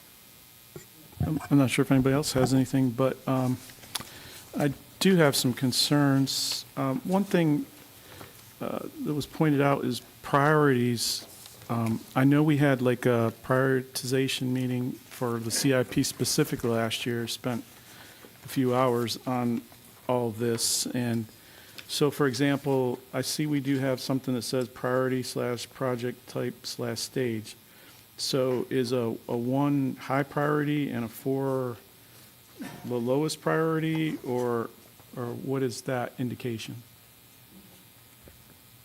That's correct, and these priorities were all carried over from the previous session. Oh, okay. Because the plan really hasn't changed much, and you all haven't changed much, but. Because I recall from that CIP meeting, council did not have, we put all the stickers on everything. We didn't have the Dwight Avenue extension as a number 1. I don't think it got the majority support from council, but that's somehow on here as a number 1. I feel like there's so many number 1s and almost no 2, 3s, or 4s that we're not able to really determine, or the citizens can't determine from looking at this, what really is our highest priorities and what we're really going to start hammering away on, say, next year, versus what's going to be, maybe 10 years down the road, or maybe not at all if we don't have any money for any of some of the stuff. Do you Yeah, think so it was if you helpful to do should we do another workshop like that in the beginning of 27 with the CIP that gets adopted again? Did you find that to be a helpful workshop? I did. I think maybe we could have even had a follow-up after that, just to recap what we discussed and kind of see it laid out on paper. I mean, I do commend the town for listening to some of the things that we've asked for, like more detail. I remember Tom asked for that last year, more organization and, prioritization, stuff like that. But I still feel like if somebody handed this to me and said, manage the town and go by this for your capital improvements, I wouldn't be able to probably put a good functioning plan together, because I know for a fact we ain't got, 8 million or whatever was listed on here. So I wouldn't know how exactly to prioritize, if we have $20 million worth of number 1s and we only get a couple million for the year, then we're really kind of be stuck trying to figure out. I mean, this is just my feedback. And Can I jump in on that? go ahead. I was going to make a request that, I like what you did by making the totals, costs of the project, including alternate sources, grants and so forth. But the grant totals don't show that split, right? So when you see 8 million at the bottom of the page, some of that's grant money, some of it's not. Some of it's from taxpayer money, and a lot of it isn't. But it's not real clear. Okay. Is that an edit that you guys would consider making? It's just just a documentation edit, not a change to the plan, really. I think it would help with transparency. You're talking about in the total, that chart that had the total numbers, just the Yes. numbers themselves, the 8 million, 8 million, 6 million? Right. I like to Okay. see the total number, Yeah. but the, Yeah, knowing if which you part look of at it is- the, Go ahead. to get to both the comments that I've made, if you look at, say, starting on page 10, you will see it broken down each year. And so, for instance, item number 1, Dwight, you'll see that 2,117,617 is from a VDOT grant, and 327,299 is from the town, and that's for fiscal year 27. And then again, in fiscal year 30, we have the breakdown there. What you're asking me to do is total those years and by grant and by general fund? Yeah, just, Okay. Okay. yeah, exactly. Yeah. I mean, I don't really care what the alternate sources are that are not, Okay. taxpayer funded, but, Okay. taxpayer funded and not. I think is Okay. probably sufficient Yeah. detail. I only put the charts up in the presentation that were for this coming year, but starting on page 10, they are broken down by year for the 5-year. Again, it's all a plan. It's a revolving document, evolving document. It may change. To add into that conversation, I find the chart starting on page 10 to be very helpful and maybe more helpful to me than the summary kind of pages ahead of it. But this is getting to more information being provided, and I appreciate that. I think the prioritization, to Mr. Williams' point, there are a lot of number one. Some of them, I too think I'm not sure about the numbering of them. I don't know. I know we've liked to add in priority, and we've had comments before that we should be showing what is a priority, although we also know that obligation, legal, consent orders, funding availability, grant application processes and awards all end up shifting these priorities as we move through the fiscal years. If the work session type thing with which I also thought was very helpful last year, and effective to our town manager, who's not here today, but I mean, maybe Kyler, you can attest too, she seemed to really take and run with that. And if you have noticed in this last fiscal year, we have accomplished an enormous number of our CIP items. I think part of that was because there was clearer defined direction to her by council as a body. And also clear defined direction as to where to go get funding and what to do, about that, because a lot of it is grant supported. Obviously, we don't have $16 million sitting around. So I think that was effective. Maybe the priority numbers within the document itself aren't as, because they're going to shift and change. I don't know if I'd pay as much attention to them. They're not in stone. To me, it's a living document. And I think doing another workshop like that to reinforce what's coming up this next year and how that's working forward is probably more effective than just the number in the chart. I do want to bring up a couple things I did not see in it. And most notably is the zero plan. I know I talked about this many times. I really think it needs to get into the CIP, because it is a grant you have to pursue through the Federal Department of Transportation, and it is ultimately what gets us a plan for walkability for comprehensive sidewalk solutions. If we do not have a plan comprehensively of all of our safety concerns related to transportation, that is not just walkability, but bikeability and traffic safety and everything, which can be funded by the federal government in what's called a zero plan.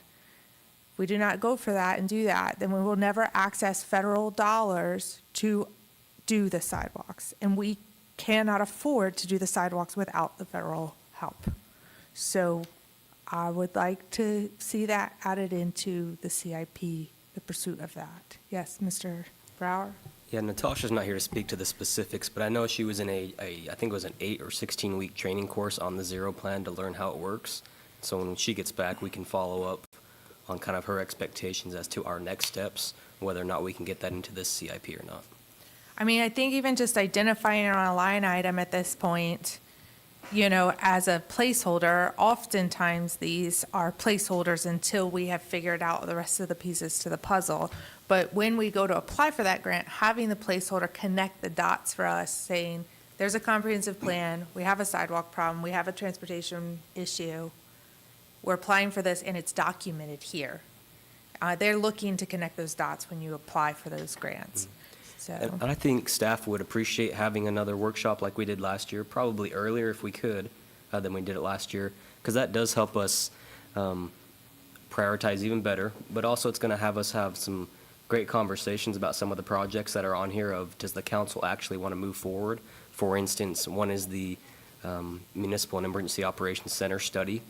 Does the council actually want to look into building a new building? Is that legit?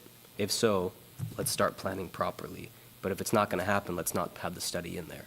So Yeah. this workshop would be very beneficial to us.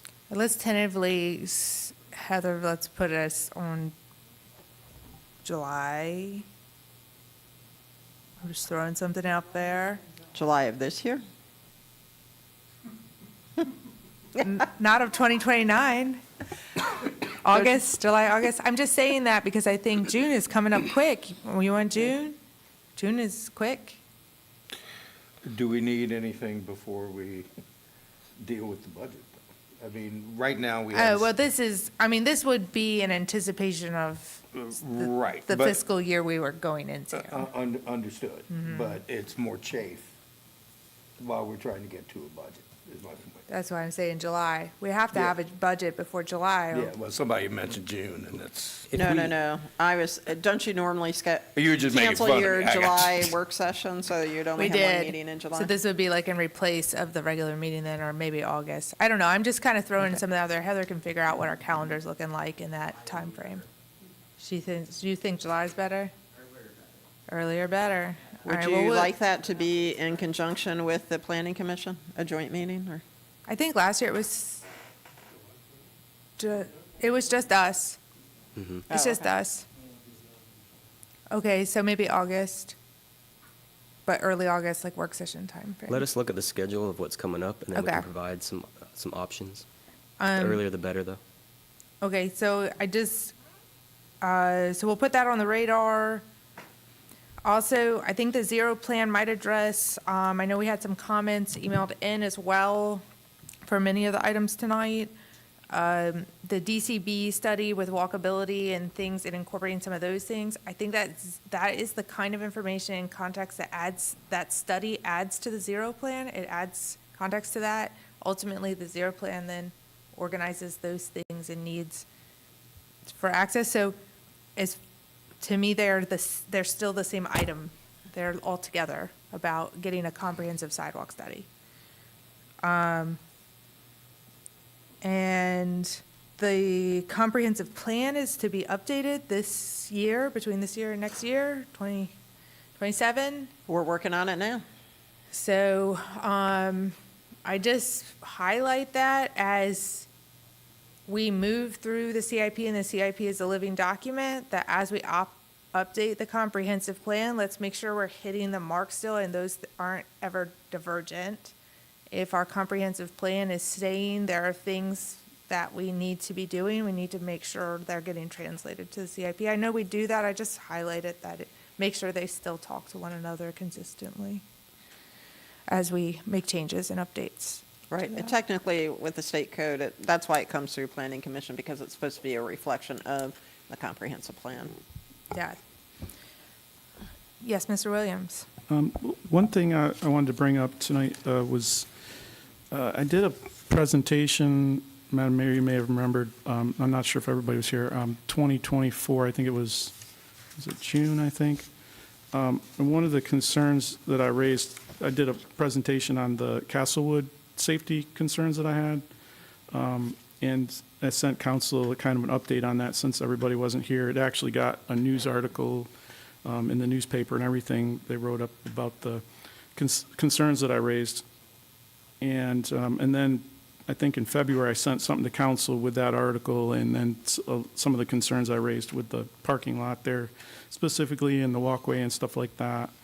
And then I met with the town manager and I think the Public Works Director, and I think Ms. Grandstaff attended as well, just to kind of show them what my concerns were with that wide-open parking lot where there's, probably 400 feet, or actually, if you count the parking across the street on the Monroe Bay Waterway there's several hundred feet of just basically road to parking lot, no like entrance, exits, or anything like that.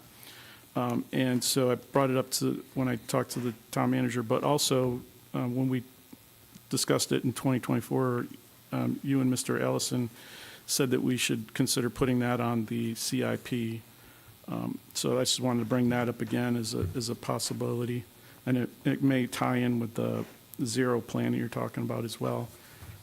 And I'm not even sure that it would necessarily even need to be a CIP item. The town manager seemed to think it would, but I think a lot of the concerns can be addressed minimally, like parking, concrete, what do you call them, parking bumpers or whatever. You could get, for a couple $1,000, you could get, those put throughout where indicate the parking places, and you could put pilings or something up to kind of block so that people aren't driving through the entire area, but have entrances and exits, stuff like that. So anyway, I just wanted to bring that up and see if people are interested. We don't have to actually make that decision tonight, but for our next meeting, if we decide I to would make like any to ask a additions. question, Mr. Williams. When you met with the town manager and the Public Works Director, and you had mentioned that you thought it was unsafe, what feedback did they give you? I got mixed feedback from them. They actually, Chris can tell you because he was there. Was it mixed feedback, Chris? I don't know that I would call it mixed feedback. It was very direct feedback. It was feedback that this had not been made a priority. There was no money in the budget to do this. And in the short term, the corrective action that we would take would be to place pedestrian traffic ahead signs. There's a total of 6 of them that have been placed. And we've also placed multiple markings on the asphalt that say slow to indicate to slow down through the area to help accommodate this until council decides what direction they would like to go in on this park. That also matches the park's master plan. So the configuration as it exists now, do you see it as being dangerous? I've worked here for a long time. It's been relatively the same. There have been millings added to the area. I'm not going to say it's not dangerous, but I don't, in my 13 years here, know of any major issues that have ever happened at Castlewood Park. It's also mostly a boat ramp, isn't it? Or a boat parking lot? That's because it's right in front of the boat ramp? Multiple parts of it are, yes, sir. It can be used for boat and trailer parking, or there is actually about 20-ish spaces that are specifically for boat and trailer. But where the cars park adjacent to that, trucks and trailers can also park there if there's room to do so, due to the fact that during the summer, there's quite a few boaters that use boat ramp. So putting concrete there would make it more onerous to park boats and trailers there, I would think, right? It could. Okay, hold on. I still think this might qualify as a CIP item, like as I said before, because I think ultimately to get to a decision that matches the Mark's master plan, we should get a site plan officially done for the area that accommodates the fact it needs to be versatile for boat trailer parking and all of the things that it does. And so if we want to, and to your point, maybe this is also part of the zero plan, and all these pedestrian and all these traffic safety things are a part of that. So I think it should be included in that for sure. And if we want to get a engineered site plan done for how to park there the best way, I don't know that that would cross the threshold of a CIP, just the site plan, but probably the implementation and the plan would, as far as dollar amount. So we can either put a blank item, or, when I say blank, I more mean a placeholder, kind of like the zero plan, where we just put something in the CIP for now and then bring it up at the workshop. Or we can still bring it up at the workshop regardless. I'm open-minded about where that goes. I want to also say, in visiting and looking at it with Chris and Natasha that day, yes, it's an open area, and I think it should be more controlled. And then 2 weeks ago, going to Dockside, because it's like open, there was a family coming from that area, and there was a car coming around from the Monroe, and because they couldn't get through, they just came right through to cross over into Bancroft. So I think there should be, review it to see if there can be more safety precautions or some parameters there so that people aren't cutting through and creating like an issue for those who are in the park because they had to back up because they could cut through there. So, Yeah, a lot of people use that as a cut-through, like basically as a road, because it looks like a big open road. And I understand what Chris is saying, and the reason, well, one of the things that the town manager said that she didn't feel like it was really a safety concern, or she had been there during busy times, because I pointed out busy times, and she didn't think it was a safety concern, but at the same time, if you look at Wilder parking lot or any of the other parking lots in town, there's very specific ways to get in and out. The Wilder parking lot, which holds about the same amount of cars as Castlewood, has one entrance and one exit. And Castlewood basically has, dozens of entrances and exits, so. Let's put the engineering plan placeholder in the CIP. I mean, everybody's making good points, and we're trying to solve a very specific problem that's not even in the plan yet. Do we want to couple it with the zero plan, like all, because to be honest with you, I think that would need to be a part of that plan as well. Like it would get addressed in that. Do we want to just kind of put sidewalk and pedestrian safety in you don't have to call it zero plan, but in some sort of walkability comprehensive point, or do you want it to separate it out? And I'm asking because I want clear direction for staff so they bring us something back that we'll be able to vote on. And so that we have a document which can continue to be revised and continue to live and change as we go forward, but just so we're clear with staff what we want. Okay. So 2 separate items or 1? it can be one, public safety and walkability, because Okay. it's both one and the same. If we could just put an asterisk in there, that would be one of the places to be addressed, that would help. Okay.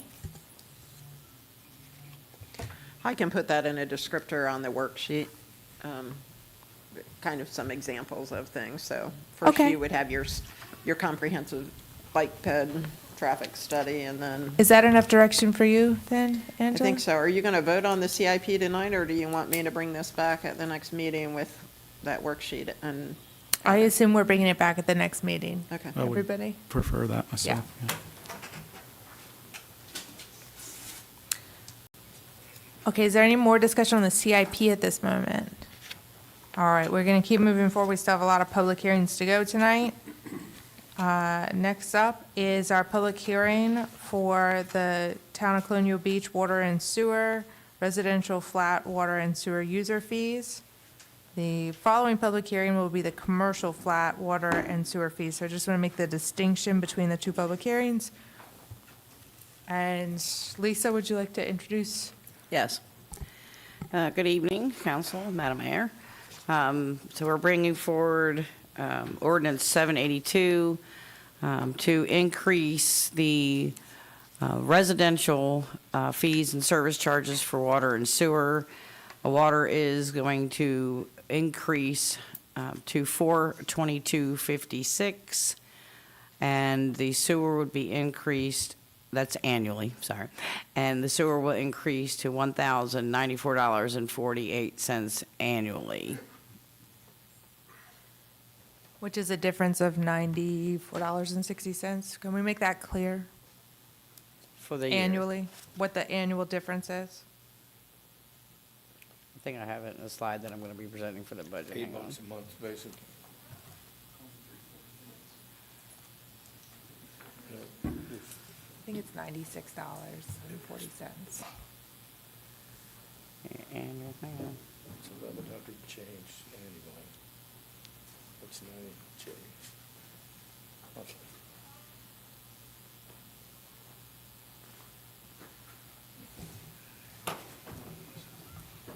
Is that what it is?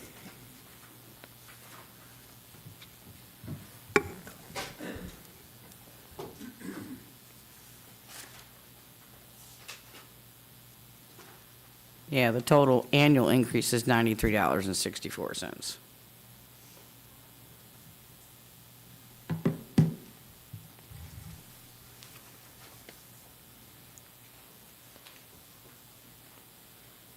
Okay, is that it? If you're okay with it, we actually have a presentation that will talk about the utility rates as well as the budget. That will kind of clean up all three of these items. Okay, so that'll be for ahead of all of them? Yep, let's go ahead and do that now Okay, before we go that might through make the it public more simple hearings. for Lisa. You want to go ahead and do the presentation before Correct. all of it?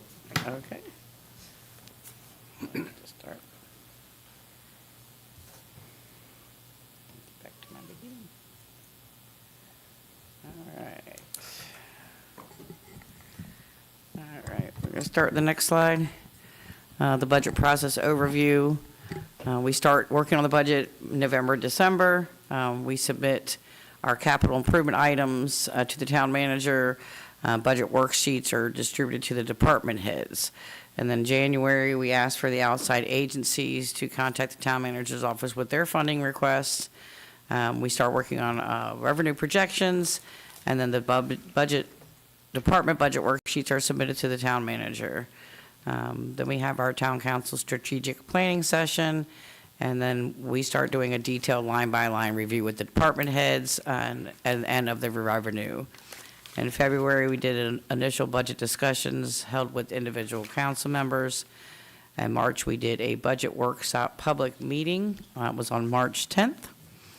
And then we did a follow-up and the Colonial Beach School budget presentation that was on March 18th. Last month, we did another budget presentation with some changes and updates we had made, and we advertised for the public hearing to be held. Next slide. So the purpose of the general fund. The general fund serves as the town of Colonial Beach's main operating fund. It supports the essential services residents rely on every day. They include public safety, streets, infrastructure maintenance, parks and rec, community development, and overall administrative functions.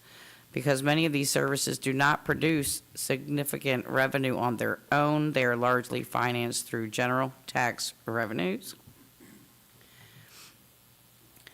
And next slide. Here are some budget impacts that we had to face this year. Healthcare costs went up 10.8%. Dominion Power had an increase of 15%. The E911 cost, an estimate from the county, was $114,659, and I believe they're still waiting on their state budget to determine that final cost. The volunteer fire department requested a $25,000 increase. We still face continued inflationary costs for goods, services, and materials. As we know, gas prices are now $4 or more. The rate of revenue growth has not kept pace with the costs of our operations. As a tourism-based community, the town must support seasonal visitor demand while sustaining consistent year-round services for our residents. The next slide. What brings in our revenue? So you see our biggest chunk is our real estate and public service taxes, followed by our property taxes, personal property taxes, and our PPTRA money that we get from the state. Meals, lodging, and cottage comes in third. Then we get state funds for the police and for our streets. Parking fees and fines, they're only bringing in about 4.6%. Other tax revenue, 9.8%. Fees for our related services are only 3.47% of our revenue budget, and then all other revenue, 4.13%. Next, our expenditures. So as we see, our biggest expenditure is our school system, making up 31.39%. of our budget. And you can see the kind of numbers from there. Next slide. I'll go through those. The bottom line, the general fund is balanced with no proposed tax increase. And we were able to do that this year with no increases. We did that by reductions, and we deferred positions. We deferred a grant writer manager. We deferred the senior planner. We deferred a parks maintenance crew member. That was for the third year. We deferred a part-time Parks and Rec assistant and our part-time admin staff. Our proposed additions was a 3% cost of living for our employees and one new part-time position, a public relations communications liaison. Next slide, our tax rates. As you see in this slide, there's no change in any tax rate on the general fund for fiscal '27. Now we're going to go into our water and sewer funds. The purpose of the water and sewer funds. In the town of Colonial Beach, the water and sewer funds are structured to function much like self-supporting operations, relying primarily on user fees and service charges rather than general tax revenue. These revenues are intended to fully cover the cost of delivering specific services, including staffing, day-to-day operations, maintenance, debt obligations, and appropriate share of administrative support. While they operate with a business-like model, these funds are not designed to generate a profit. Instead, their purpose is to ensure that services remain financially stable, efficiently managed, and fairly funded by those who use them. Next slide. Why utility funds should remain self-sustaining and not be subsidized by the general fund. Okay, we'll skip that one. Let's go on to additional cuts made. We've gone over this slide before. We did these cuts, brought that our first proposed rate increase, 1.65%, 6.5%, which we were able to reduce that to 1.8%. And let's see our next slide. Water revenue sources. You see the bulk comes from our service fees we charge for your water usage. Then we got water connections, reconnection fees, and plan review, inspection, and availability fees. Our expenditures, the bulk of it is to maintain your water department and admin costs, things like that. Debt service is only roughly 27.99%. And then these are additional cuts we had made from our first proposed budget. The first proposed budget had a 14% increase, which now has gone down to an 8.5% proposed increase. Next slide. Your sewer revenue. Still the bulk comes from our sewer service fees, then our wastewater processing fees, and then our sewer connections and plan review and inspection and availability. Last slide, this is showing the rates that we're proposing. Next slide. In this budget, like I said, the water is a 1.8% increase, which equals 65 cents a month, or $1.96 a quarter. Our sewer usage rate increase is 8.5%. That's going to increase by $7.15 a month, or $21.44 a month. A quarter, sorry, thank you.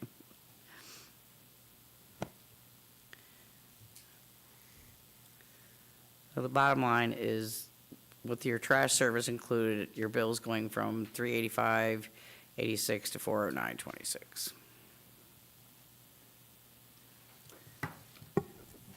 All right, is that everything? Okay. All right, next up, we'll do our public hearing on the residential flat rate, user fees proposed. I will open this public hearing at 8:12 PM.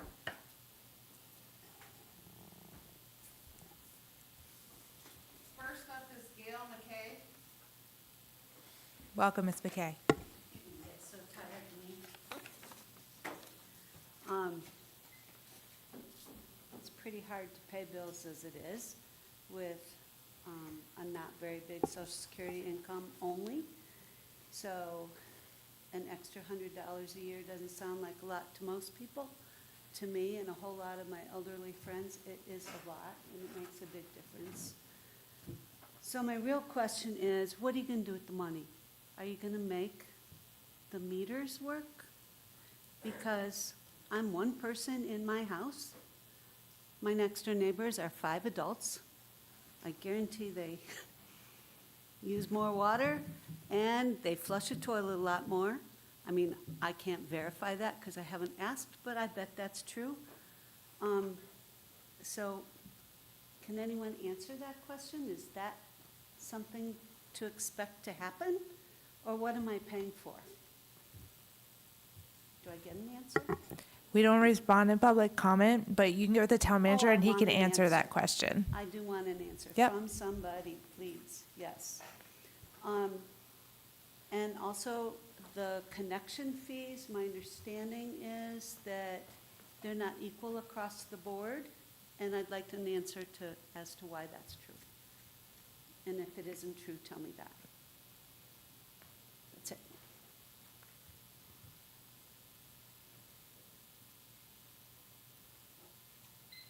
Next up is Rusty Curley.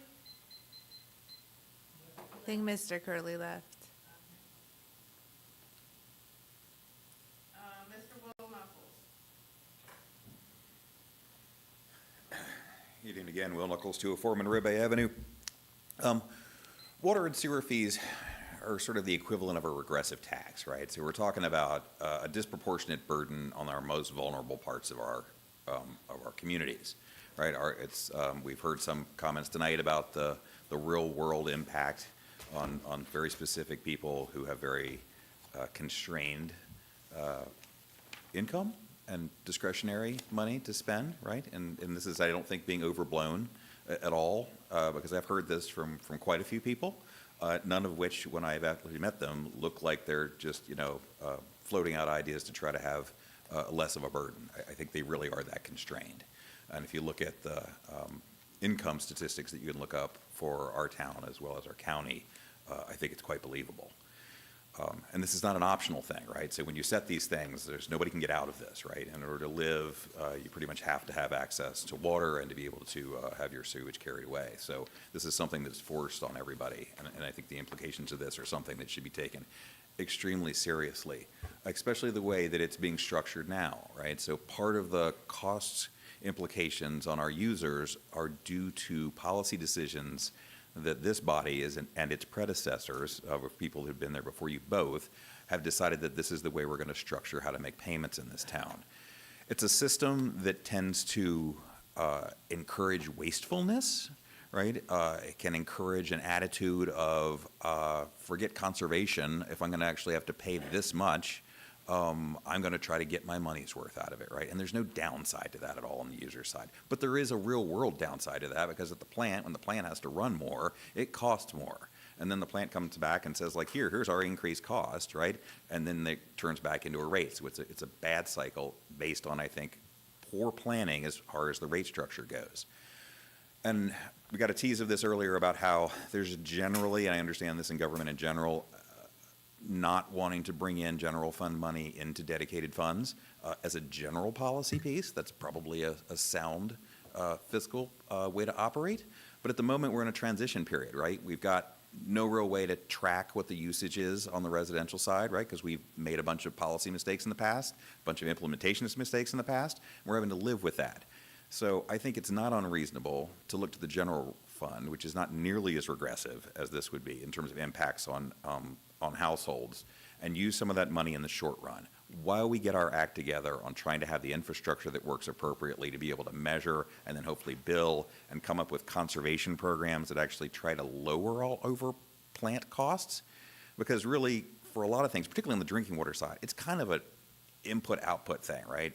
It's largely electricity. It's largely driven just by the more you run pumps, the more you run the equipment, the higher the cost is. So most communities are way ahead of we are in trying to do cost control. We're kind of only seem to focus on the rate increases. That's where we spend most of our time, not a lot on the sort of cost reduction side. Similarly, on the water plant side of things, we're not doing very much in terms of having the in-house expertise to understand whether what we're being recommended by our vendors, which are quite expensive, as to whether or not they're providing accurate information, because we haven't really invested in having the in-house professional staff here that has the expertise to understand whether what they're feeding us is accurate or not, because they've time and time again hit us with cost increases that they say are sort of unavoidable and you kind of have to deal with this. We don't have the technical expertise to be able to push back on that. I think that's something we really need to be looking into, because really all we're doing is taking more cost increases from vendors, more cost increases from our utility companies, more cost increases from usages, with sort of no ability to redress any of that other than to have meetings like tonight where we go, like, I guess we're stuck with this big bill, let's up our rates again. So I encourage you to look for funding sources. I do think that this is the time to do a hybrid of the cost that would go directly from the utility costs, but also a hybrid. We would mix in some general fund costs in the short run while we spend some serious time trying to get our act together on this, because clearly the trend has only been going up, and if that doesn't set off alarm bells that this is not just coming from utility costs, this is coming from our own mismanagement. And we got to fix this at some point, because our neighbors are getting hurt in the meantime, and I think we need to stop that.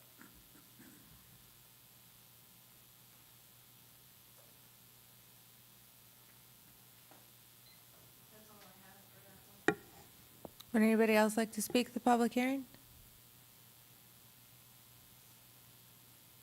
All right, we'll close that public hearing. I have 8:19 p.m. I'd like to go ahead and do the next public hearing since they're so closely related, which is for the commercial rate. We'll open the commercial rate public hearing at 8:20 p.m. First is Ms. Gail McKay. Welcome back. Yep.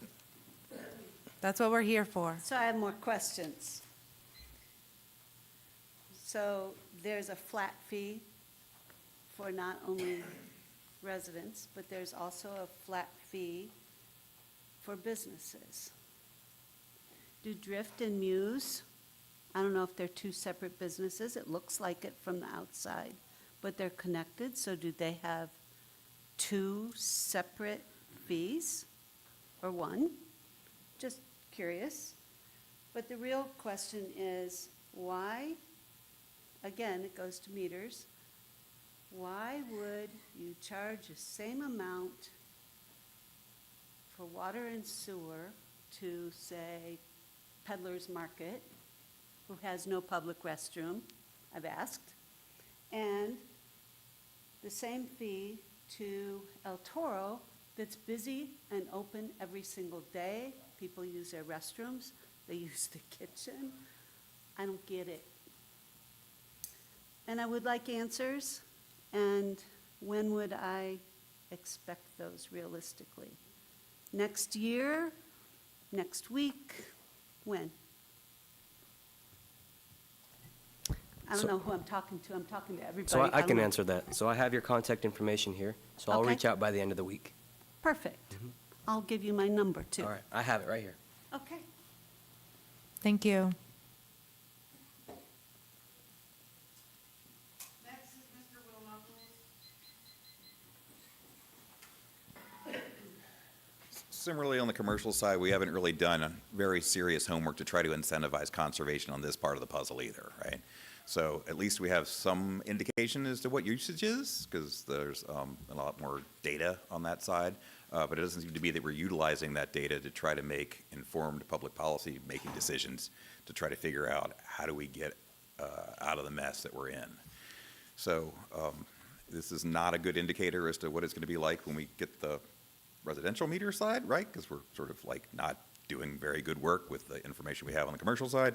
But hopefully we can, make some improvements, because really driving conservation is going to be the thing that lowers the cost on the whole. On the revenue side that was being depicted, part of our revenues come from expansion in town, right? New development, new developers.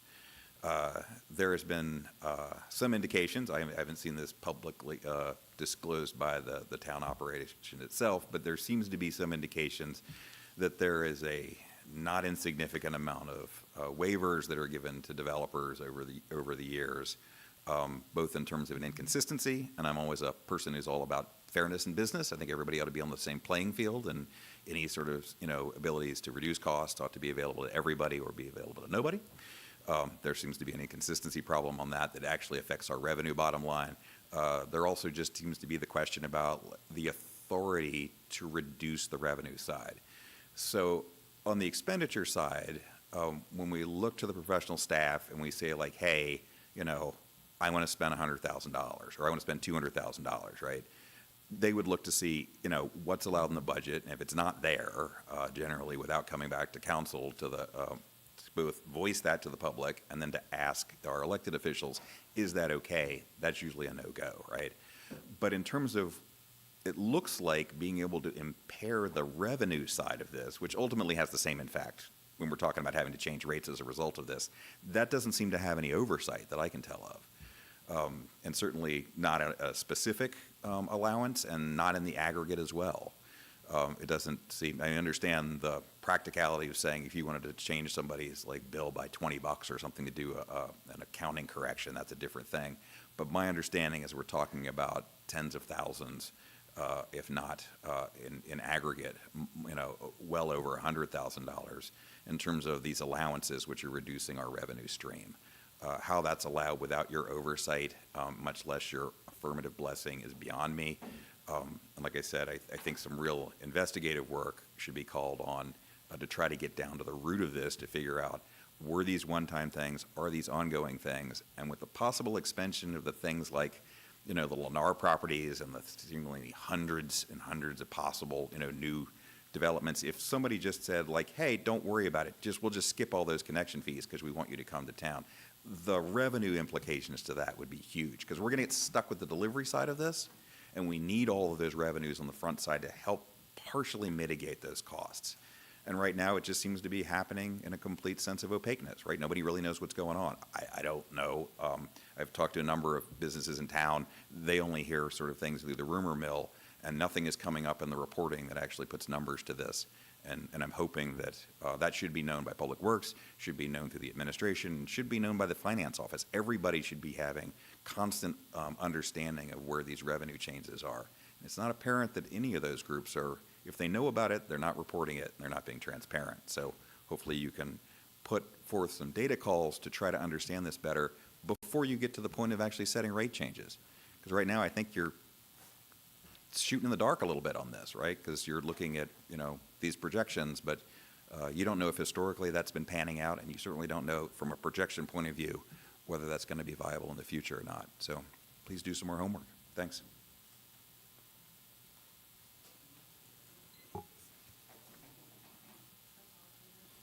That's all that signed up for the commercial rate public hearing. Would anybody else like to speak? All right, I'm going to close that public hearing at 8:26 p.m.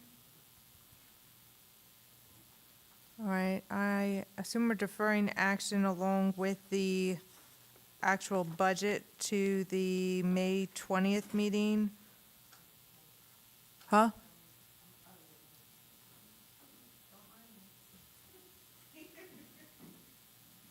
It's Clerks Association Month. We forgive you for all. We're so happy to have you here.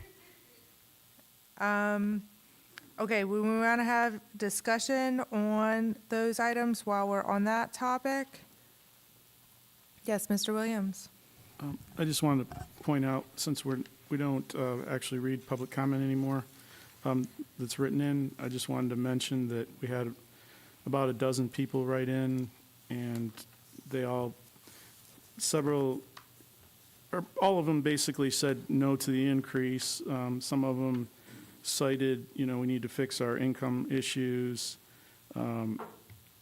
They also said, something about 156,000 in discounts, concerns over the increase, people on fixed incomes, more discount concerns.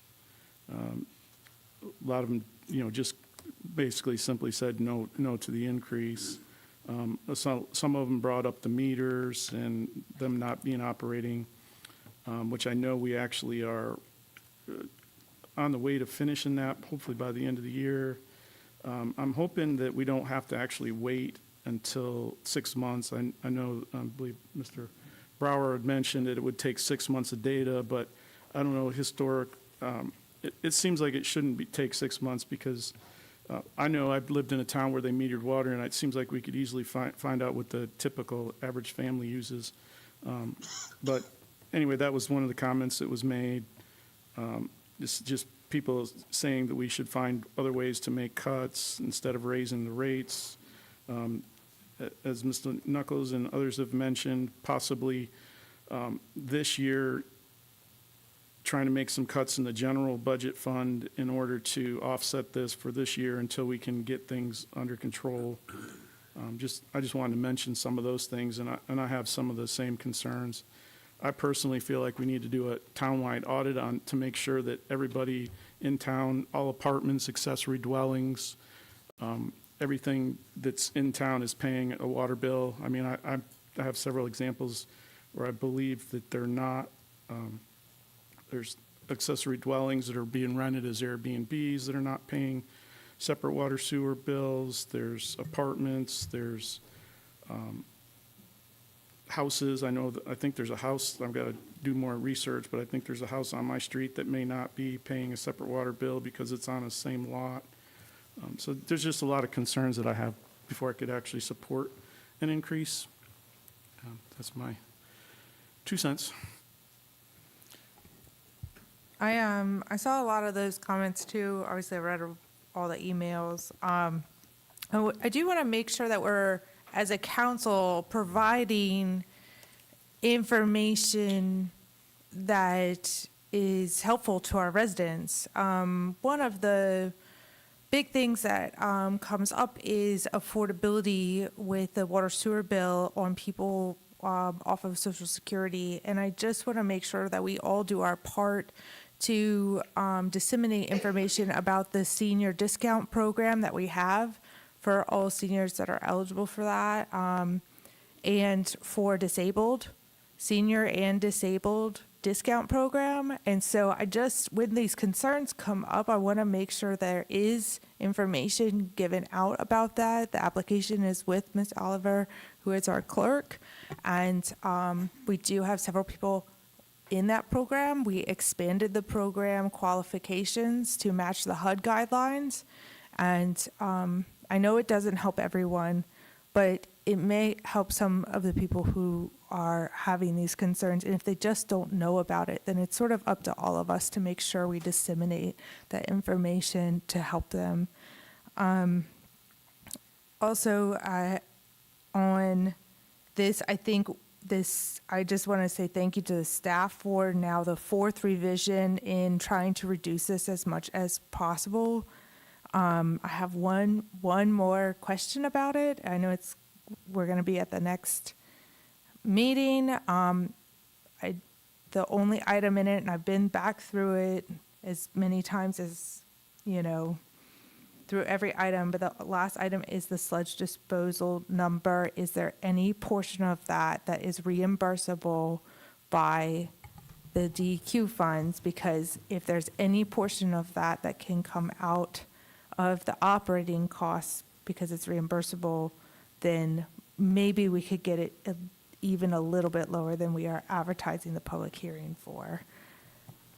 So if I could have Mr. Ruchti answer that question. Oh, you're ready for the question, yeah. The answer to that question is no. Yeah. The ARPA funds that are allocated for the sludge disposal will be for the rented press that's coming in on May 11th, which will be hooked up to the nitrification bank number 2 to pull 1 million gallons of sludge directly out of that tank because it has to be removed so we can get in and inspect it.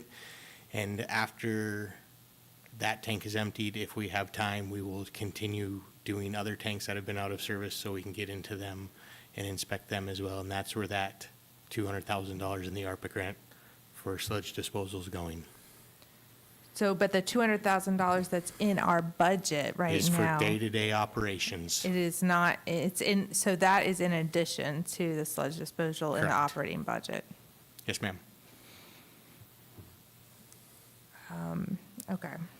And then, I'm sure if there's other questions by other council members, I want to make sure we address the meter situation. As Mr. Williams said, we are working on getting the water meters fixed. The relay, the communications relay has been the problem. There were not enough receivers to receive the information. They just sent until they died, is my kind of recap of that utility issue. They are under warranty, and they are being commissioned to be replaced back out right now. As a resident, though, for pretty much my whole life here, I will tell you I am adamantly opposed to meter rating on residential units.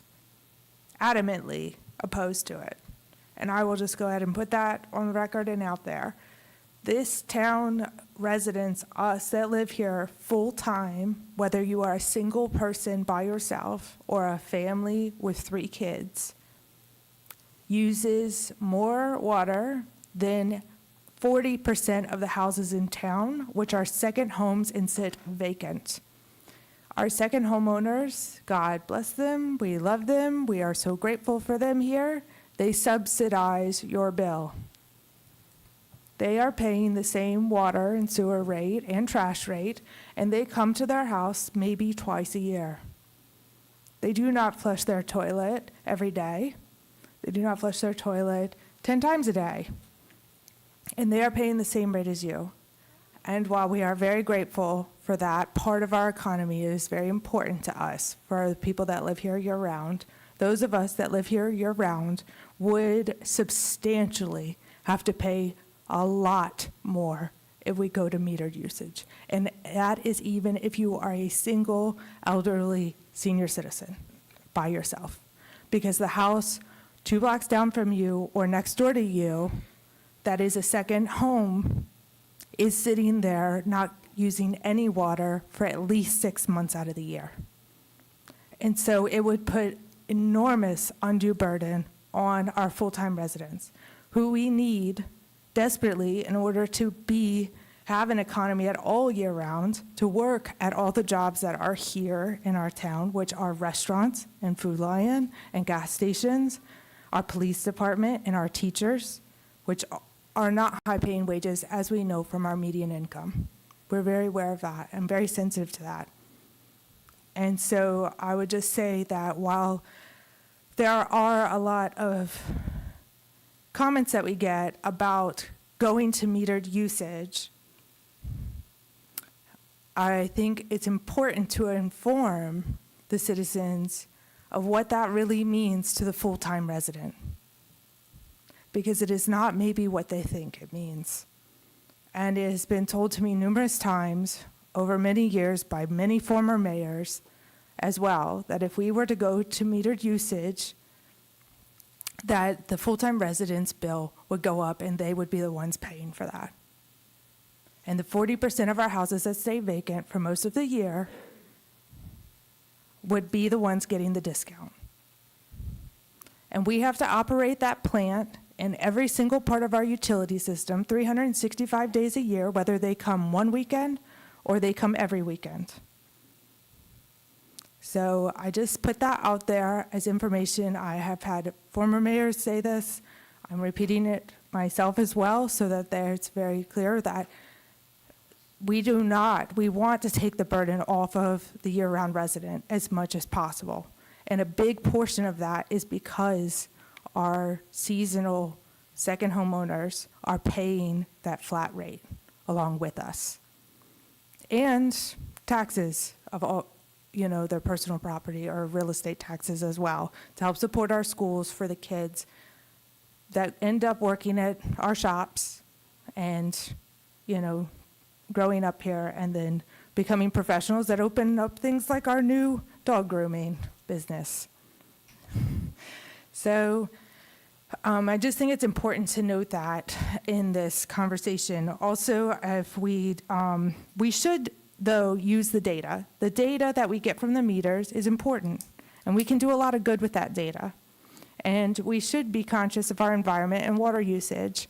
And not to say there shouldn't be penalties for people that use water in excess at a certain amount. I can understand that. We want to be conscious of the environment. That data is important, but it is important also, has been from prior data analysis with the water meters, was that we must analyze the data for at least 1 year, not 6 months, because we are so seasonal. The usage rate in August is exceptionally different than the usage rate in January.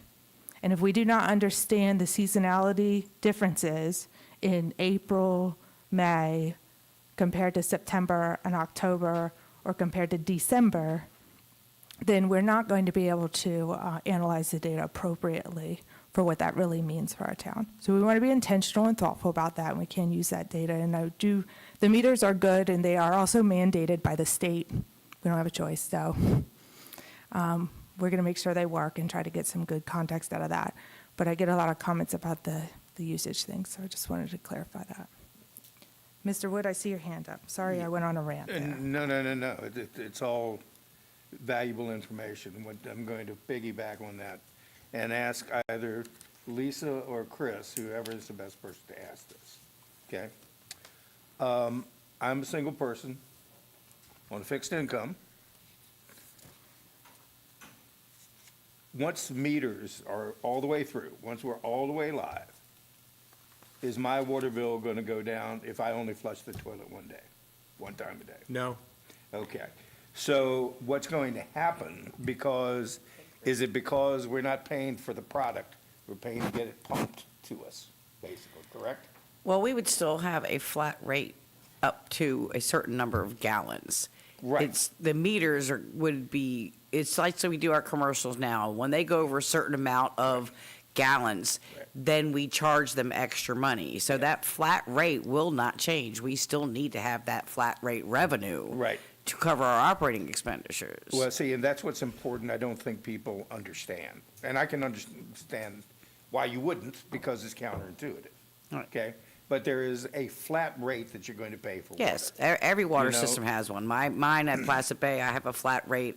I get 3,000 gallons a month, and over that, then I get metered. Now, hopefully, what will happen once we have a year's worth of data or 2 years' worth of data is that we see my neighbor who fills a swimming pool, okay?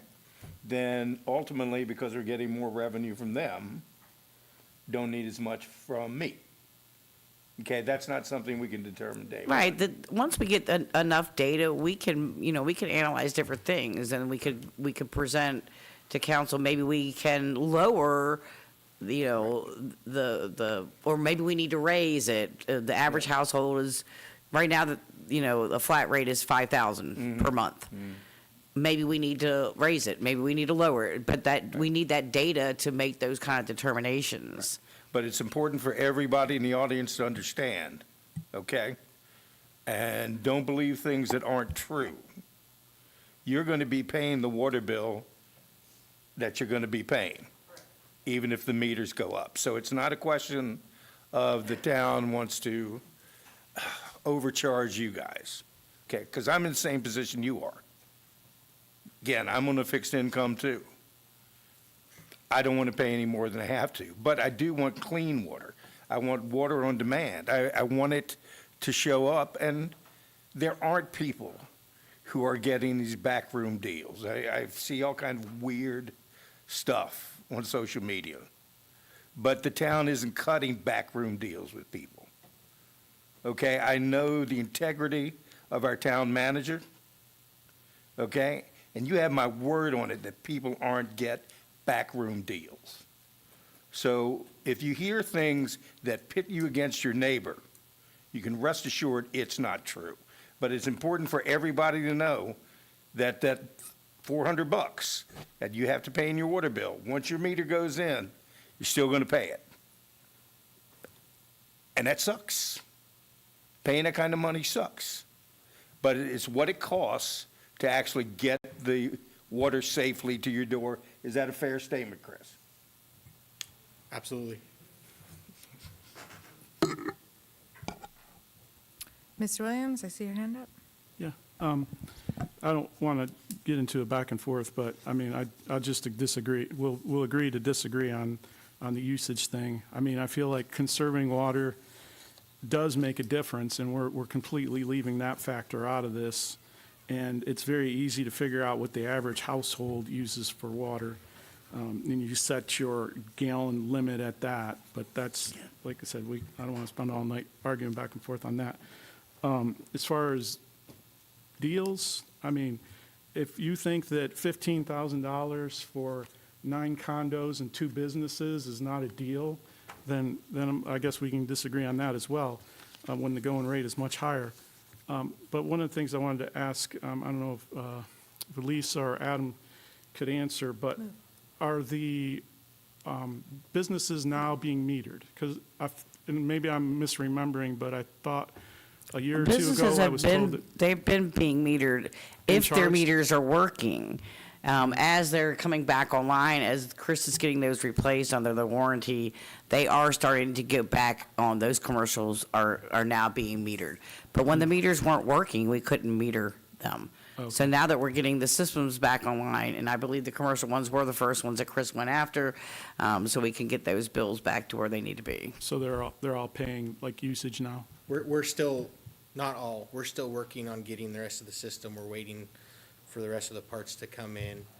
It's a very long, tedious process, working with the vendor, working with the vendor's rep. We're getting all of that in pieces in now, and that will start commencing very hard and heavy in the coming months.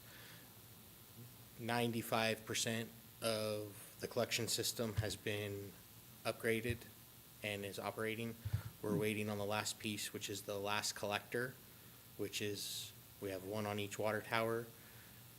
That's what collects all the information from the repeaters. So that system is coming back online. We're up to about a 47 to 50% read rate right now, where we were at nil. So it is changing, it is making forward progression. However, it's a time-consuming process, and it will take a lot of staff time to get that done because the warranty only covers the parts, not the labor. So that labor will be commenced by Public Works staff. When they're not doing anything else, every staff member will be trained to go do this so we can get this project done, because there's roughly in the neighborhood of about 1,800 meters that need to be corrected, replaced, or repaired under this warranty, and that's going to take a time-consuming length of time that it takes because you can only do so many in a day. Okay, I wasn't aware that the labor wasn't covered, but that's definitely good to know. But they are, what's the most expensive part, the labor or the part? Seems like the labor might be. It depends. If we run into an issue, the labor could become the most expensive, but right now it's getting the parts here to get it fixed. That's all at their expense, the shipping back and forth. And they're sending us upgraded versions of what we currently have. So right now, the part is the more expensive part. Okay, thank you, appreciate it. All right, is there any more comments on this? We'll have a public hearing for the school board's budget next. All right, we'll keep moving forward to the school board's budget. This is a public hearing for the 2027 budget and adoption. Now, does this? Our budget and the school board budget. Okay, for both. And the school boards has a deadline of June No, their deadline was May 15th. Oh, And their, May their school board has already approved their budget. Okay. All right, got it. All right, so this is a public hearing for both budgets then. And this was all part of the presentation that already given, right? And we don't need an additional walk into this. All right, let's open this public hearing. I got 8:47 PM.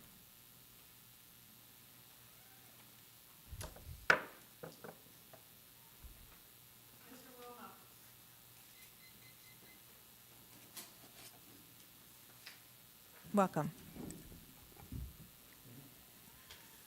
I understand that this is a large part of the cost to the community, as it is in all communities in all states. And it's an important investment, right, in the future of not just the people that are here, but an important investment in the town itself. That said, from the presentations I've seen, I've been a bit confused about the variations over time that relates to needing more or less money based on the student population, but more recently there's like a reduction in the population, but not necessarily feeling for a reduction in cost. There may be very valid reasons for that. Some of this is going to have to do with basic carrying capacity of the school, that you have to have sort of a minimal investment, sort of have some basic functionality. I just wish that that was a little clearer in the way that the budget numbers were being presented, because I think that if the more clarity we can have to have the public understand, it's not just that you take the budget and divide it by the number of kids, that it's actually a bit more complex than that, because even with small student enrollment, and some of our enrollments are actually quite tiny in some pieces of the demographic as they go through the years, that we still have to fund a basic amount of competency in order to be able to get those kids educated, no matter whether there's 2 of them or 50 of them in any given cohort. But I think some better explanation might make the public a little more comfortable with understanding why these costs are so high. So that's my comment, more in relation to the way the information is being presented to the public, less so than the actual cost. Thanks.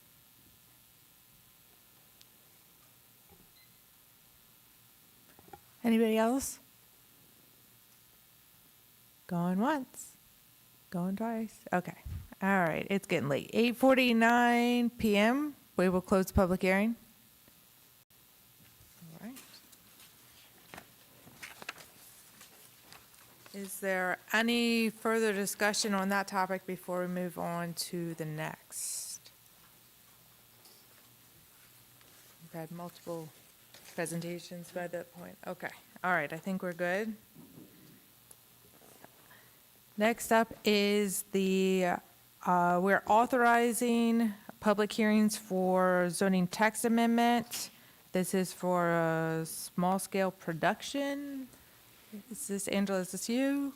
Yep. It is, and you'll be happy to know I don't have a formal presentation tonight, but as you know, we have, we've gotten a request for a potential business in town. No firm location yet or not, but came forward and we didn't really have a place to put a coffee roastery. It wasn't in the zoning code, so rather than add coffee roastery to one zone, we decided to look at what other localities do. No locality I talked to, and I talked to a whole lot, had coffee roastery. Most have light manufacturing in their towns and counties, and that's where they would go, but we don't have that. So we looked at combining a whole lot of different small-scale production, so that would be anything from a coffee roastery to a jewelry maker or other people that make small-scale production items that they would sell somewhere else. So we tried to look at it in a comprehensive way, and that's what we've come back to you with. So attachment 1 in the report is an amendment to add a definition for small-scale production to section 20-2. It would be not to exceed 6,000 feet, and it lists a whole bunch of different stuff that could fall under that. Furniture making, glass, all small-scale, less than 6,000 square feet. But it would all be in all the districts. So for attachment 2, the proposed zoning text would list all 3 of the commercial districts we have: resort commercial, C1, and then RC. It should, RC and CR. And all 3 of those would then require a conditional use permit, so that if something does come in that has, say, an odor to it, that needs to be vented a certain way, we could control that through the conditional use permit, and everybody would understand what the impacts of the neighboring businesses or residents would be. So all I'm asking for is authorization to hold that public hearing. Planning Commission did forward a recommendation to approve both those zoning text amendments to you. So moved. Yeah, do you have a date? Not the next meeting, I'm told, but the first June work session. The June work session? You tracking that, Heather? All right, I heard a motion. Is there a second? Second. Okay. Any discussion on setting the public hearing for June work session? All in favor, say aye. Aye. Aye. Aye. Any opposed? All right. And with that, all in favor, say aye of adjourning the meeting at 8:53 PM. Aye. Aye.